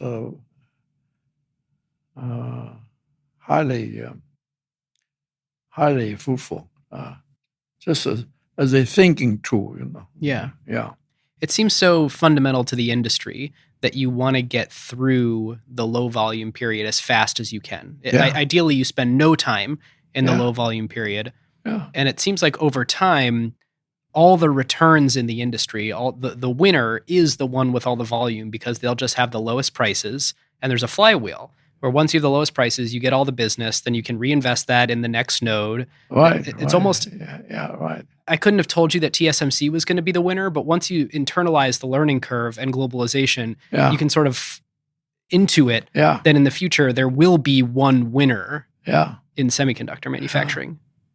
But one day, after a couple of years, Bill Bain came to me in Dallas and said, "You are the first one I tell this to outside the Boston Consulting Group. I am leaving Boston Consulting Group to start my own consulting company."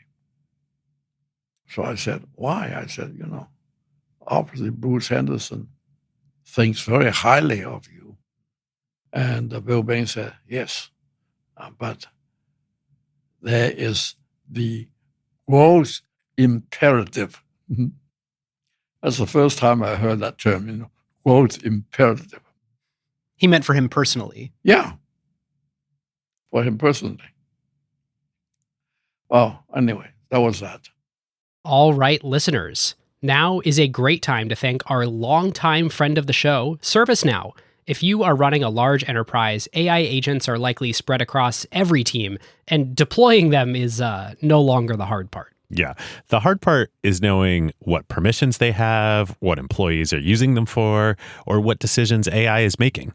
AI security for an enterprise at scale is not a small concern. Like, the risks are real. Exactly. And the challenge with AI is governing it, securing it, measuring it, and making sure that it actually delivers value. That is why ServiceNow built the AI Control Tower. Yep. AI Control Tower gives enterprises a single place to see, manage, govern, and optimize AI across the entire business. And it works with any AI, not just theirs. Every device on your network, every permission across every system, every AI agent visible and secure in one place. And ServiceNow can do this because they've spent more than 20 years building the operational backbone of the enterprise, the workflows, governance, approvals, security controls, and institutional knowledge that power how work actually gets done across IT, HR, customer service, finance, and security. ServiceNow already runs more than 100 billion workflows annually and trillions of transactions for more than 85% of the Fortune 500. So when companies need a place to govern AI at enterprise scale, they're building on a platform at the center of how their business already operates. And in a future that isn't going to be one AI, it's going to be thousands of AI agents working across every function of the company. But the question is, who's managing them all? So if you're trying to turn AI ambition into real business outcomes and make it work safely, securely, at scale, go check out servicenow.com/acquired and tell them that Ben and David sent you. As our time comes toward a close, one question David and I wanted to ask you is, TSMC is essentially the only trillion-dollar company in the world not on the west coast of the United States. It is this incredibly important thing in the world. It's this unlikely success of grand scale. Unlikely in your opinion? That, I mean, you started it when you were 56. Yeah. There are many things. I'm not going to argue with you, okay? I merely asked as a point of curiosity. I didn't realize, I didn't think it was that unlikely. Yeah. Well, it did exceed my expectations. TSMC's size and importance exceeded my expectations, but not by an order of magnitude. But wasn't the original plan to stop building after Fab 2? No, that was never. That was only the very initial plan. Okay. Yeah. Mm. We were never going to stop there, I mean, we were just talking about learning curve. You know that, how could we plan to, if I didn't know anything about learning curve, I would say, yeah, maybe we'll stop after two fabs, But I was a serious student of learning curve. And I would never stop at just two fabs. Here's why I say unlikely success. There were so many reasons why the original incarnation of TSMC was kind of a bad business. Fabless was not a thing yet. And so all of your initial customers were the integrated device manufacturers, the Intels of the world, and you were taking their worst, excess. You were their second source supplier for manufacturing on the stuff that they didn't want to make on their own. Did you see fabless coming, or was that a very lucky thing? No, I saw it coming. In fact, I just had dinner 2 months ago, at dinner with the first guy, Gordy Campbell. Hmm. Have you heard his name? Anyway, Gordy Campbell came to see me in General Instrument in my final months at General Instrument. He came to see me. He did not know that I was leaving. Frankly, I did not know when I saw him that I was leaving yet. But the reason he came to see me at General Instrument was that he wanted the funding. He wanted investment from General Instrument. $50 million, he said. He wanted to start a new company. $50 million. So I said, do you have a business plan? No, it's all in my head. So I said, well, I need at least a business plan. I mean, I have to go to the board of General Instrument. So he said, all right, I'll send it to you within 3 weeks. 3 weeks later, there was no business plan. And I was interested because I knew that he had a good reputation of starting companies. So I called him, and he said, Morris, I'm sorry I didn't send you anything because I don't need you anymore. I said, how come? He said, I don't need $50 million more anymore. I need only $5 million. And the $5 million I can gather up very easily. I said, why do you need only $5 million? He said, I'm not going to build a fab. See? That was the start for me, that there will be fabulous companies. Another guy came to General Instrument and said he had already started a company which was called Atmel, ATMEL. And they did not have any fabs. And this guy wanted the General Instrument to make the wafers for them. And back then, General Instrument, had empty fabs. So I told the semiconductor manager of General Instrument, I said, well, go ahead and work with him.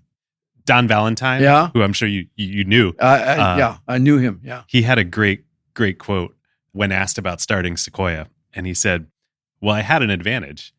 I knew the future. And it sounds like you knew the future too. Well, at least I had a glimpse of it, And, so Atmel, and they were still fighting. I mean, Atmel, he wanted the fab to be run his way. Now, of course, the General Instrument semiconductor manager wanted to run the fab his way, and General Instrument owned the fab anyway, for heaven's sake, So that was just a very early situation in which the difficulty and the advantage of running a foundry business already appeared. The difficulty was, you have to satisfy a lot of customers, and everyone, wanted the fab to be run his way, but you can only run fab one way, which will satisfy more or less all the customers. And the advantage, of course, is you have a lot of customers. Well, we can't thank you enough, Dr. Chang. Dr. Chang, thank you. All right, very good. It was my pleasure. Even though it's the first time in a long, long time that I have talked so long. We appreciate it. Thank you for doing it with us. All right, listeners. Well, David and I are coming at you now from our home studios back in Seattle and San Francisco. And we wanted to do a little post-game on that interview, a little bit of analysis, kind of our conclusions, the things that are still sitting with us a few days later after we've crossed the ocean. And David, this felt essential to me because it felt like we were just recording history there with Morris. I didn't want to interrupt him to try to make a business model point, or it just kind of felt like we should let him talk and then we could do our part after. Yeah, totally. And fortunately, we have a model for doing analysis at the end of story, which is playbook. Our playbook. So let's do it. Okay, so the first thing that I can't shake that just keeps sitting with me is this idea that is genius in hindsight of not competing with your customers being the dedicated pure play foundry, which we actually saw in the TSMC Museum of Innovation. They have Morris's original pitch, his little original slide deck. His original business plan that he pitched to the Taiwanese government. The government, and then to investors. There's two different versions of this extremely simple pitch deck. And one of the bullet points, it's right in there, of be a dedicated pure play foundry. At the time, I get the sense it was actually much more about what can we win at versus what will be the most important and valuable semiconductor company in the world in the future. Right. At the time, they didn't have the capabilities, certainly not TSMC, and it didn't exist in Taiwan to be able to design chips and products. So, it was impossible for them to compete with customers. This was all they could do. Right. It crossed Morris's mind for sure. Hey, we could compete with Intel, but then he scrapped that. I get the sense because the thing that they were good at was this manufacturing angle. And it's almost like an accident of history. The pure play foundry ended up being the best way to do this. I guess best as evaluated on market cap versus other foundries and integrated device manufacturers such as Intel. Well, and best that this is the path that has led them to being essentially alone operating at the leading edge. They have surpassed technology-wise all of the other integrated and quasi-integrated chip foundries out there. Yeah, I guess that's my first thing is you can connect the dots looking backwards, as Steve Jobs said in that famous quote, but forwards is difficult. This primarily, I think, was the main reason why TSMC has worked so well. That they don't compete with customers. They are truly the only foundry at the leading edge that does not in any way compete with their customers. They don't have their own end product division. They don't design their own chips. It is truly they only serve their customers, and they do not compete at any other part of the value chain with them. Right. Okay, so if you're asking yourself, how did the world arrange itself in this way such that you could have a $1 trillion company that doesn't do any design, that doesn't do any architecture, that doesn't do any EDA tools like Cadence or Synopsys? So they're not NVIDIA, they're not ARM, they're not Cadence Synopsys, they're not ASML, they're not their own equipment vendor. So what enabled this? One of the things that I think is underappreciated, and we didn't talk that much about with Morris, but the rise of ARM. If you try to play forward a world where Intel and the x86 architecture had maintained its dominance, you wouldn't have had this window, this opportunity for the value chain to sort of rearrange itself. But the fact that there was an architecture, as we talked about on our ACQ2 episode with Renee, from ARM, this architecture that became dominant in phones and then computers and then servers and, now is coupled with all these AI chips, you open the door to have a dedicated foundry for ARM chips in a way where if it had stayed x86, it's not like you could start a new foundry for all the fabless x86 companies. For the longest time, Intel was the only x86 company. And then AMD, of course, is the second source, and AMD is a TSMC customer. So that's sort of the one edge case. Is like, well, there is AMD that designs x86 chips that TSMC manufactures, but that's not like the common case of the way it would have gone in an x86 dominated world. It would have been fully integrated Intel. Yep. I mean, one super straightforward and enormous example of this just is Apple. Like, if ARM hadn't become such a viable CPU architecture platform and Apple hadn't standardized, their Apple Silicon on ARM, probably Intel would be making all of the chips that go into your iPhone, all the leading edge chips that go into your iPhone. Like, they already had the Intel relationship. Macs were running on x86 Intel chips. Yeah, you have to keep peeling the onion because this, of course, supposes that that Intel actually could have gotten their act together and made a chip for mobile phones that was performant. But maybe all the baggage from x86 actually prevented them from structurally doing that. It wasn't like a competency thing. It was like it never could have happened that x86 could run on phones. Yeah. I think all this is true. But if ARM hadn't existed, like, there would have been nowhere else for this vector of innovation to go. Right. The point that we're driving at here is this world where there's a standalone architecture company, there's a standalone big manufacturing company, there are standalone EDA companies, there are standalone designers, Apple, NVIDIA. In a large part, that's due to ARM. Yes. And ARM and TSMC are sort of like coupled at the hip of history of how this came to be. In fact, didn't you find that a bunch of these were started within 12 months of each other? Yes, totally. The mid to late 80s were like an absolute golden period for all these companies getting started. Not only TSMC, ARM, Synopsys, Cadence, and ASML, all founded right within a couple of years of each other. Which brings us to Hsinchu Science Park. Going there in person, we talked about this on our original TSMC episode that, even if you wanted to, you couldn't airlift TSMC and this capability out of Taiwan and recreate it somewhere else. Yeah, we talked about that as if we knew it in sort of an abstract way. This was very different driving around the science park, feeling it in a physical way. The entire ecosystem, it's like if Silicon Valley were all in one, kind of government-sponsored, industrial park, which it sort of was Silicon Valley, as we talked about in our Lockheed Martin episode. Oh, the early Lockheed, yeah. Yeah, the early Lockheed years. But that's what it's like today. It's all right there. It's not just TSMC that's there. It's all of their partners. It's all of their customers. We're driving by and this is a Cadence building there, and that's a Synopsys building there, and that's an ARM building there. There's Qualcomm. There's MediaTek right there, headquartered right there. And right across the street, the craziest thing to me, we saw there are 2 universities that are just like there. In the science park. Yes, like that are cranking out PhDs every year that are just getting absorbed right there in the ecosystem. I mean, this would be like if there were 2 universities on the NVIDIA campus.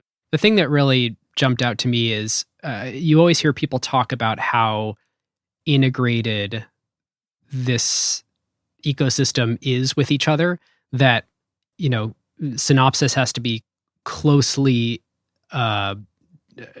tied with TSMC to understand what the next node will look like so that they can make it easy for people who are using Synopsys's tools to design chips to, actually manufacture using TSMC's process. You kind of get the sense of, oh, I see, because they all are walking across the street to each other and having this extremely close communication. Not to mention, David, both of our flight experiences kind of felt like, oh, these are a bunch of chip design fabless companies that are making the pilgrimage over to Taiwan to meet with people in this ecosystem. My plane felt like the semiconductor version of the tech buses that go from San Francisco down to Silicon Valley every day. I mean, the backpacks that I saw on the plane, like there's a Google backpack, there's an Amazon backpack, there's an ARM backpack, there's a Marvell backpack. Yeah. Which does raise the point of this Arizona fab and the sort of outside of Taiwan fabs. why is TSMC doing it? Because it's not their leading edge. It's not big volumes. It's not leveraging this really close geographic ecosystem that they have in, I believe there's 3 science parks in Yes. Taiwan. We saw the original, but there's one that's even bigger. I think it's the Tainan one in the south. But it just kind of becomes clear that there are customers and government reasons to build fabs in other countries, but You're not going to be able to recreate the magic of that ecosystem like physically instantiated right there. yeah, it would take decades to recreate the ecosystem that they have in the science parks. Which is, funny on that front. You and I were saying as we were driving around there, this has got to be the single most successful government-funded industry initiative of all time, like anywhere in the world. At least to spur innovation with this particular of a mandate. Totally. The land-grant universities here in America, but like this was like a rifle shot, we are going to spur semiconductor industry innovation in this industrial park in this location. And it worked. And there you have one of the 10 most valuable companies in the world and the only, I guess, one of 2 trillion-dollar companies that are not on the west coast of the United States. I would say it worked. Yeah, it worked. It worked. And the scale, too, we drove by a construction site where it looked like a quarter of the building was done. This is where they're making the 2-nanometer process, which presumably will be in the next iPhone. It's not like anyone said anything about that, but I wonder after 5-nanometer and then N3E and N3P, when they have this 2-nanometer process, I wonder what they're going to make on that. Lots of NVIDIA GPUs and lots of iPhone chips.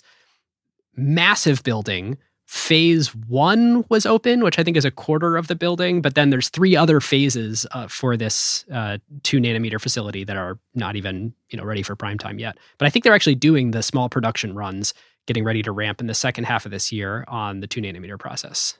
Like you said, the scale of the physical buildings of these fabs smacked me in the face. I felt like I was looking at a sphinx in Egypt. I mean, like, it's huge. It's like many football fields of size, just per phase of the fab. These are enormous buildings. Yep. Okay, so back to things I've been noodling on since the conversation with Dr. Chang. I felt a little bit bad for saying, hey, your original business plan was kind of a bad one, that basically taking the excess capacity from Intel and other IDMs and giving them a place to manufacture their least critical, least leading edge, least interesting chips. But that is true. I mean, he believed that fabless was going to be a thing, but for the first, at least 5 years, the only real business that they had was IDMs who were willing to say, how cheap can you give me some of your manufacturing capacity? And it's not strategic at all, but here you go. Here's some revenue.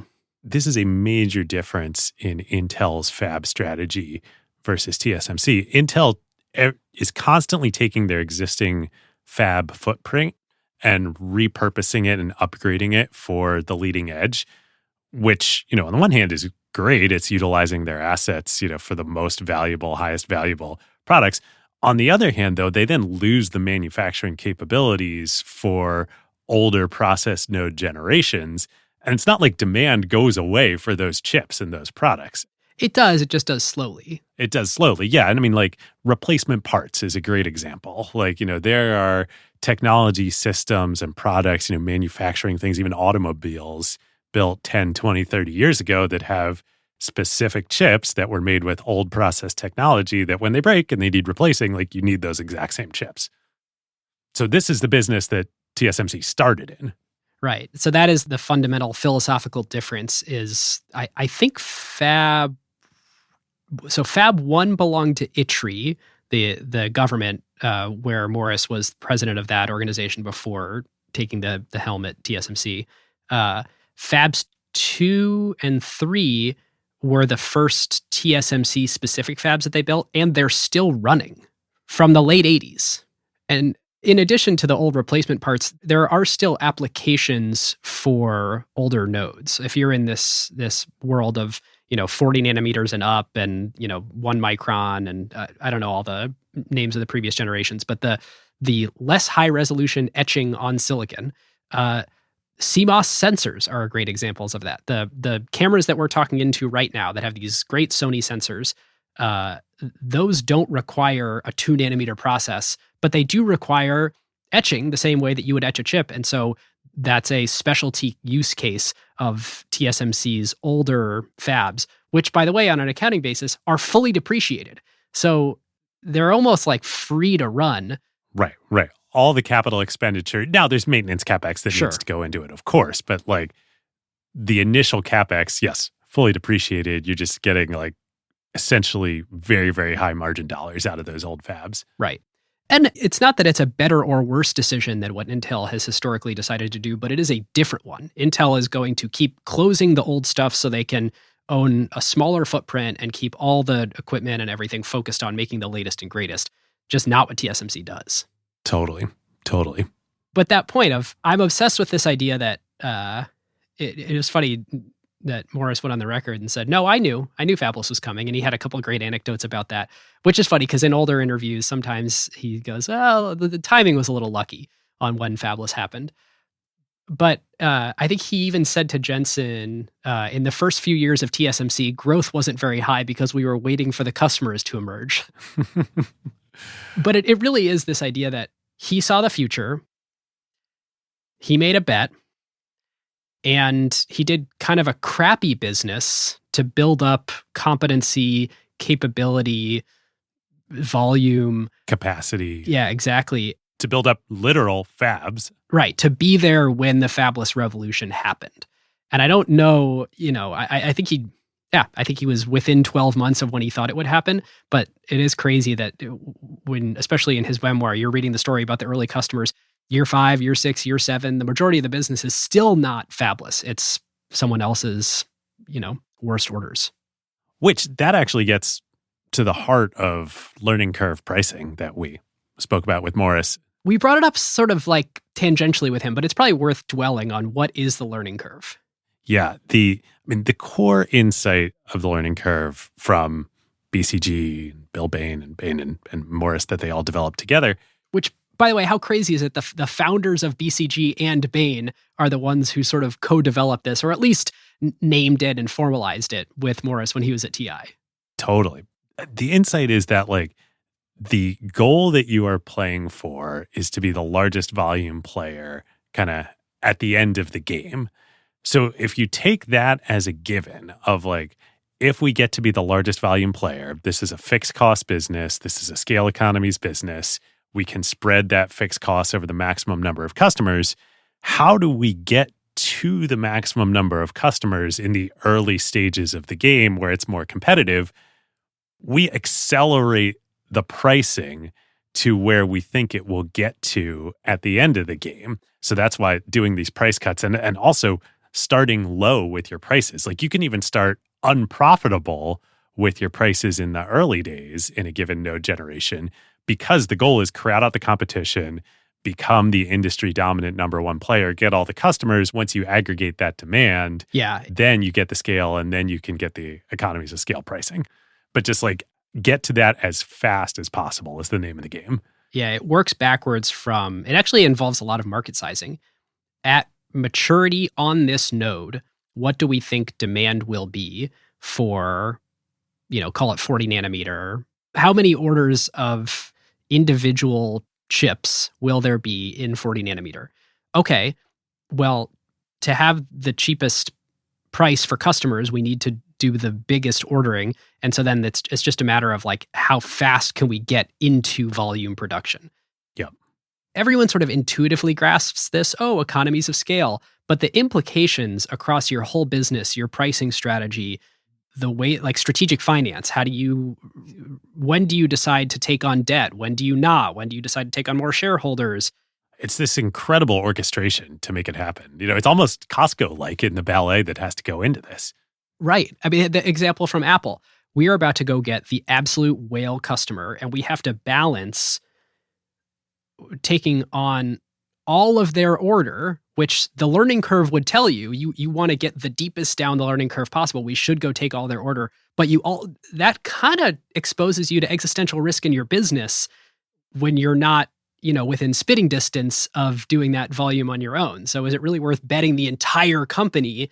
You got to be so precise and accurate in your forecasting of the ultimate market demand, which means the ultimate demand for your customers' products, which in the Apple case means ultimately forecasting accurately how many customers are going to buy the next generation iPhone in order to run your business.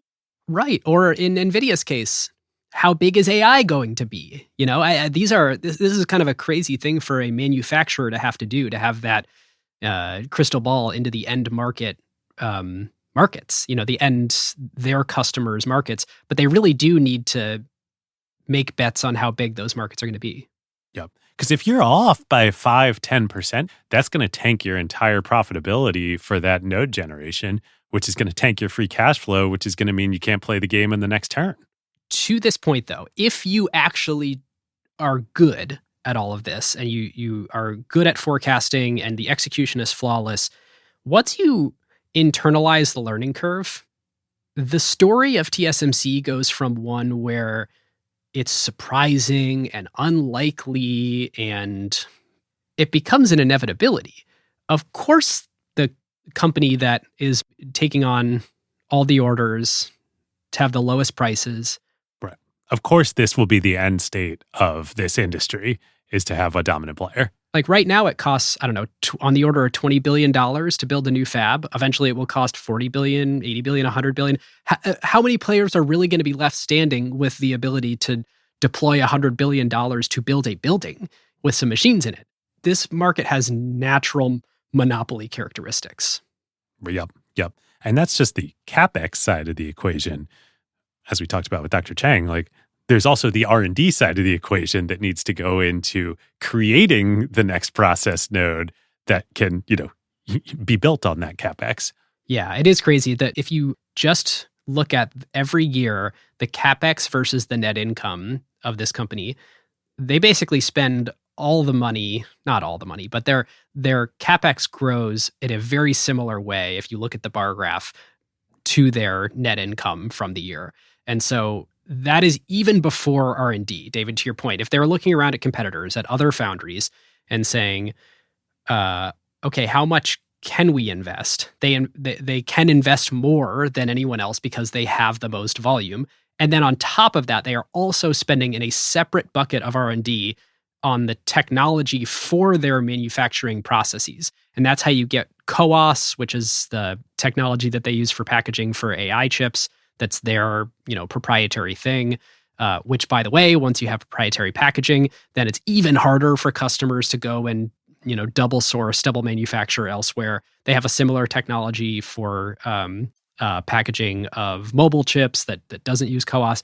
But it seems like this is a market where those in the lead are only going to get further in the lead over time, absent some big strategic mishaps or some big execution mistakes. Yep. Totally. And then I think the last playbook theme here for me and for us is just that Moore's Law is undefeated. I mean, at the end of the day, back from starting all the way back Morris's career at TI and being a contemporary of Jack Kilby and Bob Noyce and the invention of the integrated circuit, once the integrated circuit was invented, the compounding growth of that industry is all that mattered. Everything else is just downstream of the fact that the world is going to demand more computing at this monotonic, exponentially increasing pace every 18 to 24 months. And of course, the technical definition of Moore's Law expired a long time ago, but spiritually, the world demands roughly 2x the computing power that it had 2 years ago every 2 years. And that has continued for 50, 60 years at this point and shows no signs of slowing down. And as a result... Well, no signs of slowing down, except that they keep hitting theoretical physics limits. Well, I said the demand side of the equation shows no signs of slowing down. Well, sure, but the demand side is far more than 2x. Moore's law has always been about how much can happen on the innovation side of getting better at design and manufacturing. And that is getting harder than ever because we're having to call more things Moore's law. Packaging was never a part of the original Moore's law, and software improvements and proprietary interconnects. My point is that it's a self-reinforcing system. As long as the demand is there, that the world wants twice as much compute as it had yesterday, there are going to be, market incentives to drive the supply side. And that is why people work so hard to make it happen. All right, here's the stat. Since TSMC was founded in 1987, the world's semiconductor market has grown from 26 billion to 527 billion last year. So they rode a ridiculous tailwind. Yep. A ridiculous tailwind where, as the industry reorganized away from the vertical integration of the Intel world, you could build a $1 trillion value foundry. Yep. The scale of the numbers are so staggering. I keep thinking about the fact that they can go spend $20 billion to build a building, and the stuff that they spit out is so valuable that $20 billion was a profitable investment in a matter of, I don't know how many years, if it's 3, 5, 7, whatever the payback period is. They know for sure that it's a worthwhile investment to do that. Yeah. The whole thing comes down to, oh my God, silicon has become really valuable. Integrated circuits are the fabric of our world today. Well, Ben, what an amazing experience. So glad we did this. Went to Taiwan, got to see this in person, got to spend this special time with Dr. Chang. What a great way to start the year. All right, listeners, now is a great time to talk about one of our favorite companies, StatSig. Yes, long-time acquired partner. There is a reason why the best product teams at companies like OpenAI and Notion, Atlassian, Figma, Rippling, Brex, and more rely on StatSig, whether they are iterating on their core product features or shipping AI-powered experiences at scale. Yep. In the crazy speed of today's AI world, shipping fast is just table stakes now. It's basically trivial to build and deploy your app constantly. The real advantage is how quickly you learn what changes actually created value for customers and how fast you can use that signal to guide what you ship next. Whether it's a feature tweak, a pricing change, a performance improvement, or an AI update like a model change or prompt adjustment, they're not relying on instinct. They're measuring what actually moved engagement, retention, and ultimately revenue. And as more teams build with AI, that learning loop becomes even more important. Building with LLMs introduces non-determinism into your product experience. The same input doesn't always produce the same output, and behavior can shift in subtle ways in real-world use. So doing offline evals will give you part of the picture, but you can really only understand the impact once your product is live with real users, and then you can measure how their behavior actually changes. It's very different than the way that you would ship features in a pre-AI world where you knew exactly what the software was going to do in production. Yeah, exactly. So this is where StatSig comes in. It brings experimentation, feature flags, and product analytics into one unified system so teams can ship safely, test rigorously, and directly link what they changed to how users actually behaved. The result is a tighter feedback loop and learning that compounds over time, so you don't just ship more, you ship better. So if you want to make learning your competitive advantage, whether you're building new AI experiences or just evolving your existing core product, go to statsig.com/acquired to get started. Should we do carve-outs? Carve-outs. All right, I have two. One is a kind of a hilarious, I can't believe it's 2025 and this is my recommendation. For anyone who's not a AAA member, I highly recommend it. Ooh. I had a spectacular AAA experience where I went to fill up the air in my tires before a road trip. And I went to the gas station and there was something wrong at my local gas station with their pump. And I ended up draining the air in my tires to an unsafe level. And so the car was actually not drivable away from this gas station. I was like, crap, I can't even go get the other car and I had my baby in the back seat and my wife and I were trying to figure out what to do. And we're like, do we have to call a tow truck to tow us to. And so I signed up for AAA while I'm just sitting there in the gas station parking lot. And within, I think, an hour and a half, they had a mobile tire inflator on a long weekend, like a holiday weekend when other people aren't working, drive out and fill up the air in my tire so we could be quickly on our way, not ruin the weekend. Amazing. And it was like $100 or something. It's really not a bad price. And you get, $100 to become a member or whatever, it's 150. And then the service is actually free for something as trivial as this. And you get 3 of them a year. Wow. So I'll take it. It was a phenomenal experience. All right. AAA. Here we go. My second one is a YouTube channel called Defunct Land. You and I were talking about this. Oh, yes. This is so good. You turned me on to this. Yeah, it is an entire YouTube channel that I actually haven't watched in a while, but I only remembered it from our conversation, and now I need to go back and watch older ones, that talks about defunct theme parks. So if you like Acquired and you wish you had something, Acquired-like that's kind of visual, that's about history and intellectual property and people trying crazy stuff, some of the most crazy entrepreneurs and executives within companies decided to build theme parks. And it is very fun to see the weird old Nickelodeon hotels or Action Park in, I think it's New Jersey, the like wildly unsafe park from the 60s, 70s, and 80s. Oh, man, those were the days. Yes. You could get lost for hours and hours and hours watching Defunct Land. So I highly recommend the YouTube channel. I'm really glad that you and I grew up as kids in the era where we could still take unreasonable amounts of risk and nobody thought that there was anything wrong with that. Yes. Oh, good. My carve out, speaking of, it being 2025, how are we talking about this? On the plane on the way over to Taipei, I finally watched Everything Everywhere All at Once for the first time. So good. I can't believe I hadn't seen it before, but 2 kids under 3.5, not a lot of time for movies. It's so good. It's so good. I think this was your carve out when it came out a couple of years ago. Just so good. Truly enjoyed it. Lived up to the hype. Deserves every award that it won. All right. Well, we've got some thank yous to folks who helped us prepare for this episode. So first to Art DeGius, the co-founder and executive chair of Synopsys, had a great conversation with us. First publicly with Sassine Ghazi, the current CEO of Synopsys, on an ACQ2 episode a little while back. And then we chatted to prep for this episode and basically asked the question, what should we be asking Dr. Chang about? We got some similar notes from Renee Haas, who is the CEO of ARM. Great conversation with Sir Peter Bonfield, a current TSMC board member and former CEO of British Telecom. David, I know you've got a few also.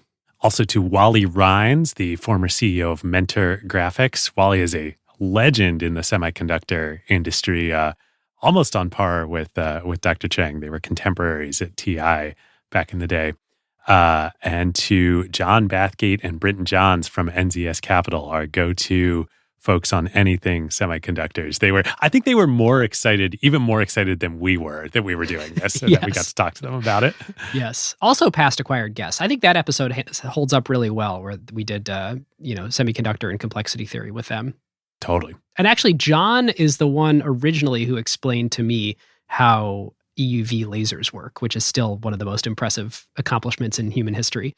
To John from the Asianometry YouTube channel. This is just an incredible channel all about semiconductors and about how all of this stuff works. I mean, I learned so much about CMOS sensors, about how they make the actual silicon wafers themselves. That's a sophisticated process before the etching even starts.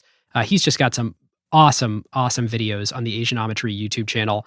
And very, very kindly bought David and I dinner and hung out with us the night before the interview, which was very fun to do in Taipei. Very fun. Also to Tim Culpin, a former Bloomberg journalist who now has a Substack called Culpium, also gave us some great topics to chat about. And lastly, as always, to Arvind Navaratnam at Worldly Partners. He did a great write-up on TSMC that he'll be posting publicly right before we post this episode, so you all can see it. It was great last-minute prep for me after reading the memoir to get someone else's take on what makes this company so special, and actually some of the stats that we threw out in our playbook came straight out of his write-up. So if you want a more and kind of a more analytical view of how did TSMC become TSMC, he's got a great study on that we'll link to in the show notes. So if you like this episode, go check out other semiconductor episodes. NVIDIA, we've got 4 of them at this point. One of them is an interview with Jensen, and then we've got the whole history of the company across 3 different episodes. We did a great live episode several years ago on Qualcomm, which I think is a sleeper pick. That's right.